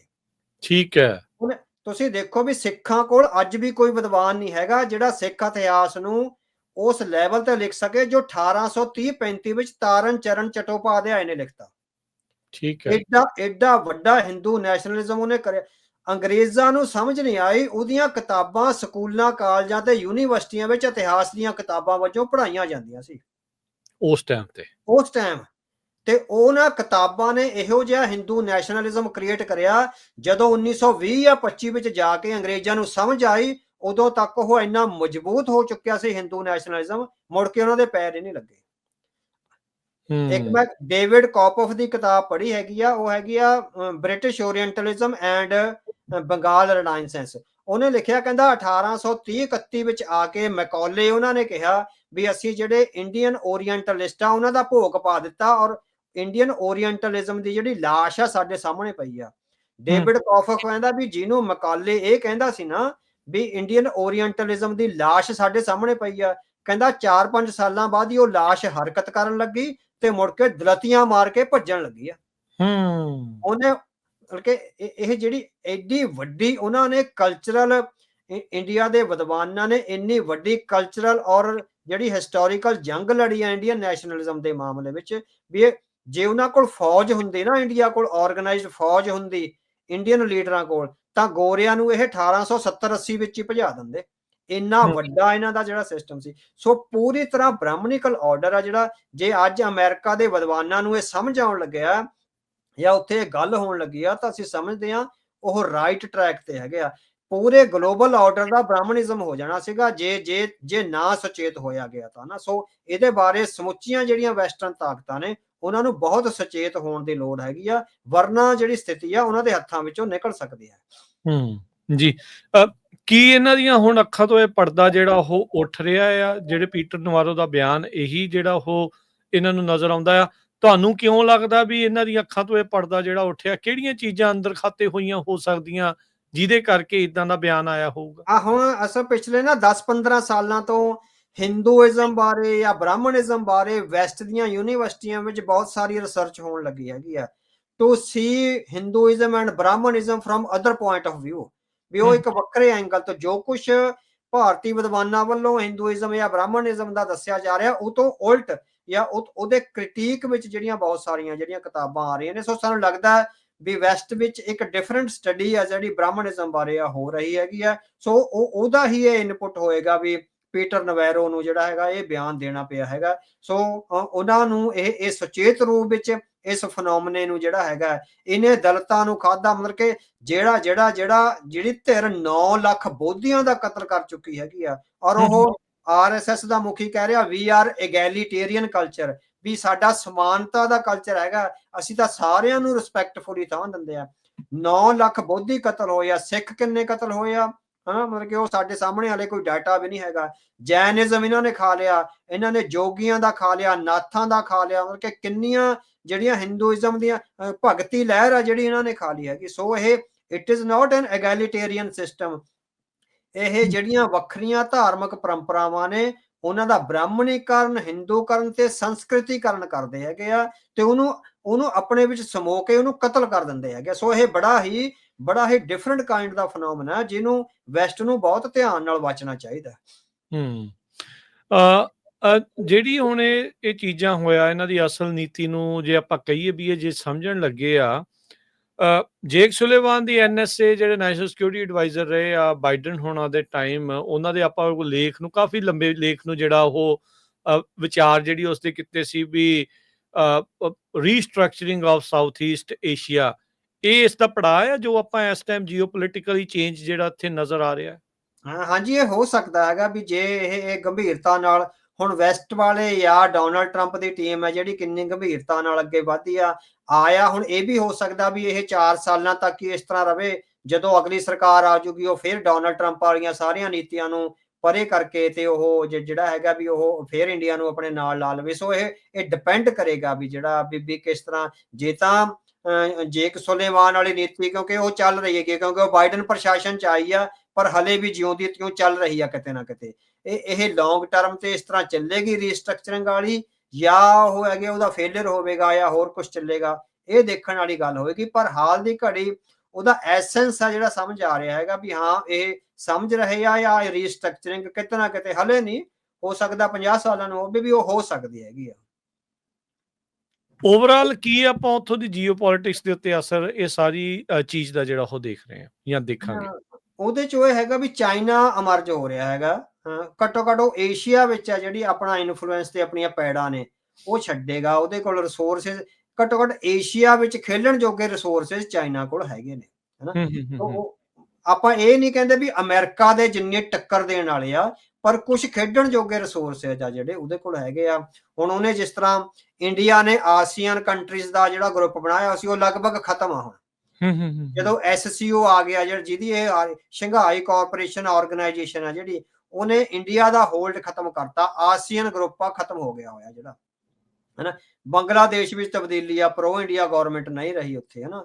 ਸੋ ਇੱਕ ਤਰ੍ਹਾਂ ਨਾਲ ਪਾਕਿਸਤਾਨ ਆ ਜਿਹੜਾ ਚਾਈਨਾ ਦਾ ਅਲਾਈ ਹੈਗਾ। ਸੋ ਜੰਗ ਵਿੱਚ ਬਹੁਤ ਬੁਰੀ ਤਰ੍ਹਾਂ ਜਿਹੜੀ ਹੈਗੀ ਆ ਚਾਈਨਾ ਤੇ ਪਾਕਿਸਤਾਨ ਦੇ ਜਿਹੜੇ ਗੱਠਜੋੜ ਨੇ ਇੰਡੀਆ ਨੂੰ ਮਾਤ ਦਿੱਤੀ ਹੈਗੀ। ਸੋ ਇਹ ਜ਼ਖਮ ਕਿੰਨੀ ਦੇਰ ਇੰਡੀਆ ਦੇ ਡਿਪਲੋਮੈਟ ਸਹਿੰਦੇ ਆ, ਕਿੰਨੀ ਦੇਰ ਉਹ ਹੁਣ ਚਾਈਨਾ ਦੀ ਸਰਦਾਰੀ ਅਧੀਨ ਰਹਿੰਦੇ ਹੈਗੇ ਆ, ਕਿਉਂਕਿ ਪਾਕਿਸਤਾਨ ਉਹਨਾਂ ਲਈ ਵੱਡੀ ਸਰਦਰਦੀ ਰਿਹਾ ਹੈਗਾ, ਹਨਾ। ਅਫਗਾਨਿਸਤਾਨ ਕਿੰਨੇ ਕੁ ਸਮੇਂ ਤੱਕ ਇੰਡੀਆ ਦੇ ਨਾਲ ਰਹਿੰਦਾ ਹੈਗਾ ਜਾਂ ਚਾਈਨਾ ਉਹਦੇ ਤੇ ਓਵਰਕਮ ਕਰ ਜਾਂਦਾ ਹੈਗਾ। ਸੋ ਇਹ ਬੜੀਆਂ ਨਾ ਹਾਲੇ ਫਲੂਇਡ ਸਿਚੁਏਸ਼ਨਸ ਹੈਗੀਆਂ ਬਹੁਤ, ਕਿਉਂਕਿ ਇਹ ਜਿਹੜੀਆਂ ਟਰਮਸ ਨੇ ਇਹ ਕਿੱਥੇ ਜਾ ਕੇ ਸੈਟਲ ਹੁੰਦੀਆਂ, ਹਾਲੇ 10 ਸਾਲ ਹੋਰ ਲੱਗ ਜਾਣੇ ਆ ਇਹਨਾਂ ਸਾਰਿਆਂ ਨੂੰ ਸੈਟਲ ਹੁੰਦੇ ਆ। ਠੀਕ ਹੈ, ਉਸ ਤੋਂ ਬਾਅਦ ਜਿਹੜੀ ਕਲੀਅਰ ਪਿਕਚਰ ਲੱਗ ਸਕਦੀ ਆ। ਹਾਂ, ਇਹ ਹੈਗਾ ਵੀ ਚਾਈਨਾ ਏਸ਼ੀਆ ਵਿੱਚ ਜਿਹੜਾ ਹੈਗਾ ਘੱਟੋ ਘੱਟ ਲੀਡਰ ਦੇ ਤੌਰ ਤੇ ਐਮਰਜ ਹੋ ਰਿਹਾ। ਉਹ ਬ੍ਰਿਕਸ ਨੂੰ ਇਕੱਠਾ ਰੱਖ ਸਕੇਗਾ। ਆਇਆ ਹੁਣ ਜਿਹੜਾ ਇਹ ਤੋਂ ਬਾਅਦ ਐਸਸੀਓ ਦੀ ਮੀਟਿੰਗ ਤੋਂ ਬਾਅਦ ਅਮਰੀਕਨ ਜਾਂ ਵੈਸਟਰਨ ਇਨਫਲੂਐਂਸ ਹੋਣਾ ਬ੍ਰਿਕਸ ਸਟੇਟਾਂ ਤੇ, ਉਹ ਕਿੰਨਾ ਵੱਧ ਜਾਂ ਘੱਟ ਹੁੰਦਾ, ਕਾਫੀ ਕੁਛ ਆ ਬਿਹਾਈਂਡ ਦੀ ਸੀਨ ਆ ਜਿਹੜੀ ਡਿਪਲੋਮੇਸੀ ਚੱਲਣੀ ਆ। ਸੋ ਉਹਦੇ ਚੋਂ ਇਹ ਸੈਟਲ ਹੁੰਦੇ ਵੀ ਮੇਰੇ ਹਿਸਾਬ ਨਾਲ 10 ਸਾਲ ਆ ਜਿਹੜੇ ਲੱਗ ਜਾਣੇ ਹੈਗੇ। ਜਿੱਦਾਂ ਸ਼ੁਰੂਆਤ 'ਚ ਇਸ ਆਪਾਂ ਜਦੋਂ ਟੌਪਿਕ ਤੇ ਗੱਲ ਕਰ ਰਹੇ ਸੀ ਵੀ ਭਾਰਤ ਚਾਈਨਾ ਦੇ ਕੋਲ ਜਾ ਕੇ ਬੈਠਾ ਹੈ, ਵੀ ਇਵੈਂਚੁਅਲੀ ਉਹਦੀ ਰੈਸਟਿੰਗ ਪਲੇਸ ਕਹਿ ਲਓ ਵੀ ਉਹ ਉੱਥੇ ਹੀ ਆ। ਚੀਨ ਨੂੰ ਹੁਣ ਇਹ ਸਮਝ ਤਾਂ ਹੈਗੀ ਹੋਈ, ਉਹ ਕਿਹੜਾ ਨਿਆਣੇ ਨੇ, ਵੀ ਅਸੀਂ ਉਹਨਾਂ ਦਾ ਇਲਾਕਾ ਵੀ ਨੱਪਿਆ, ਉਹਨਾਂ ਦੇ ਨਾਲ ਆਪਾਂ ਧੱਕਾ ਵੀ ਕਰਦੇ ਹਾਂ, ਤੇ ਅਮਰੀਕਾ ਤੋਂ ਟੁੱਟ ਕੇ ਹੁਣ ਵਾਪਸ ਸਾਡੇ ਪੈਰਾਂ 'ਚ ਆ ਕੇ ਜਿਹੜਾ ਉਹ ਬੈਠਾ ਆ ਇੰਡੀਆ, ਇਹਦੇ ਮਾਇਨੇ ਕੀ ਜਿਹੜੇ ਉਹ ਰਹਿਣਗੇ?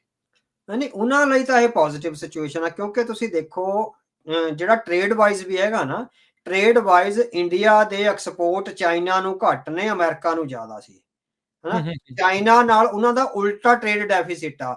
ਅਮਰੀਕਾ ਦੇ ਟ੍ਰੇਡ ਨਾਲ ਇੰਡੀਆ ਨੂੰ ਫਾਇਦਾ ਹੁੰਦਾ ਸੀ, ਕਿਉਂਕਿ ਅਮਰੀਕਾ ਤੋਂ ਉਹ ਘੱਟ ਚੀਜ਼ਾਂ ਆਉਣ ਦਿੰਦੇ ਸੀ। 200% ਤੱਕ ਵੀ ਹਾਰਲੇ ਡੇਵਿਡਸਨ ਦੇ ਉਹਦੇ ਤੇ ਹੈਗੀਆਂ ਵੀ 200% ਤੱਕ ਵੀ ਟੈਰਿਫ ਸੀਗਾ ਜਿਹੜੇ ਮੋਟਰਸਾਈਕਲਾਂ ਤੇ, ਹਨਾ। ਸੋ ਉਹਦੇ ਨਾਲ ਇੰਡੀਆ ਨੂੰ ਅਮਰੀਕਾ ਦੇ ਨਾਲ ਟ੍ਰੇਡ ਵਿੱਚ ਫਾਇਦਾ ਸੀ, ਚਾਈਨਾ ਨਾਲ ਟ੍ਰੇਡ ਵਿੱਚ ਫਾਇਦਾ ਨਹੀਂ। ਚਾਈਨਾ ਤੋਂ ਇੰਪੋਰਟਸ ਜ਼ਿਆਦਾ, ਐਕਸਪੋਰਟ ਘੱਟ ਆ ਇੰਡੀਆ ਦੇ, ਹਨਾ। ਸੋ ਤੇ ਦੂਸਰਾ ਹੁਣ ਤੁਸੀਂ ਦੇਖੋ, ਇੱਕ ਮੈਂ ਇਕੋਨੋਮਿਸਟ ਨੂੰ ਦੇਖ ਰਿਹਾ, ਉਹ ਕਹਿ ਰਿਹਾ ਵੀ ਪਿਛਲੇ ਸਾਲ ਤੋਂ ਜਿਹੜੀ ਫੋਰਨ ਡਾਇਰੈਕਟ ਇਨਵੈਸਟਮੈਂਟ ਆ, ਉਹਦੇ ਕਹਿਣ ਅਨੁਸਾਰ ਵੀ 96% ਘਟ ਗਈ ਹੋਈ ਆ ਜਿਹੜੀ ਵੈਸਟ ਤੋਂ ਆਉਂਦੀ ਸੀ। ਤਾਂ ਹੀ ਜਿਹੜਾ ਭਾਰਤ ਦਾ ਨੀਤੀ ਆਯੋਗ ਆ, ਉਹ ਹੁਣ ਚਾਈਨਾ ਨਾਲ ਇਹ ਤਾਂ ਹੀ ਹੈ। ਨੀਤੀ ਆਯੋਗ ਦੀ ਮਤਲਬ ਕਿ 6 ਮਹੀਨੇ ਪਹਿਲਾਂ ਰਿਪੋਰਟ ਆਈ ਹੈਗੀ ਆ ਵੀ ਸਾਨੂੰ ਚੀਨ ਨੂੰ ਖੁੱਲ੍ਹਾ ਦੇਣੀਆਂ ਚਾਹੀਦੀਆਂ ਵੀ ਉਹ ਜਿਹੜੀ ਫੋਰਨ ਡਾਇਰੈਕਟ ਇਨਵੈਸਟਮੈਂਟ ਆ ਇੰਡੀਆ ਵਿੱਚ ਕਰੇ।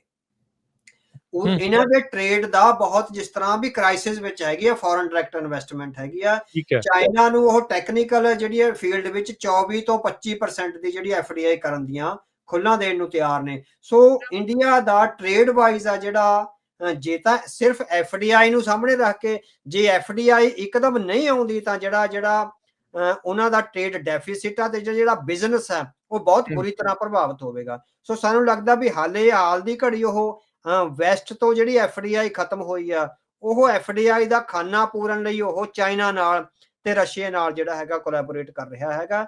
ਸੋ ਜਿਉਂ ਹੀ ਉਹਦਾ FDI ਦਾ ਵੈਸਟ ਤੋਂ ਹੌਲੀ ਹੌਲੀ ਇੰਡੀਅਨ ਡਿਪਲੋਮੈਟਸ ਨੇ ਵਾਪਸ ਲੈ ਆਂਦੇ, ਤਾਂ ਮੈਨੂੰ ਲੱਗਦਾ ਵੀ ਉਹ ਚੀਨ ਨਾਲ ਫੇਰ ਉਹਦੀ ਹੈਗੀ ਆ ਥੋੜੀ ਦੂਰੀ ਵਾ ਜਿਹੜੀ ਵੱਧ ਜਾਏਗੀ। ਜੀ, ਸੋ ਬਹੁਤ ਬਹੁਤ ਧੰਨਵਾਦ ਅਵਤਾਰ ਸਿੰਘ ਜੀ, ਤੁਸੀਂ ਸਾਡੇ ਨਾਲ ਜੁੜੇ, ਇਹਨਾਂ ਦੋ ਅਹਿਮ ਮਸਲਿਆਂ ਦੇ ਉੱਤੇ ਗੰਭੀਰਤਾ ਦੇ ਨਾਲ ਗੱਲਬਾਤ ਜਿਹੜੀ ਉਹ ਕੀਤੀ ਆ।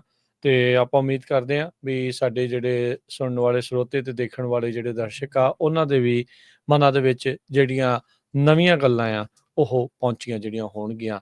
ਤੇ ਅਗਲੀ ਵਾਰ ਫਿਰ ਮੁਲਾਕਾਤ ਹੁੰਦੀ ਆ, ਫਿਰ ਕਰਾਂਗੇ ਕਿਸੇ ਹੋਰ ਟੌਪਿਕ ਦੇ ਉੱਤੇ ਗੱਲਬਾਤ। ਅੱਜ ਦੇ ਲਈ ਇੰਨਾ ਹੀ। ਵਾਹਿਗੁਰੂ ਜੀ ਕਾ ਖਾਲਸਾ, ਵਾਹਿਗੁਰੂ ਜੀ ਕੀ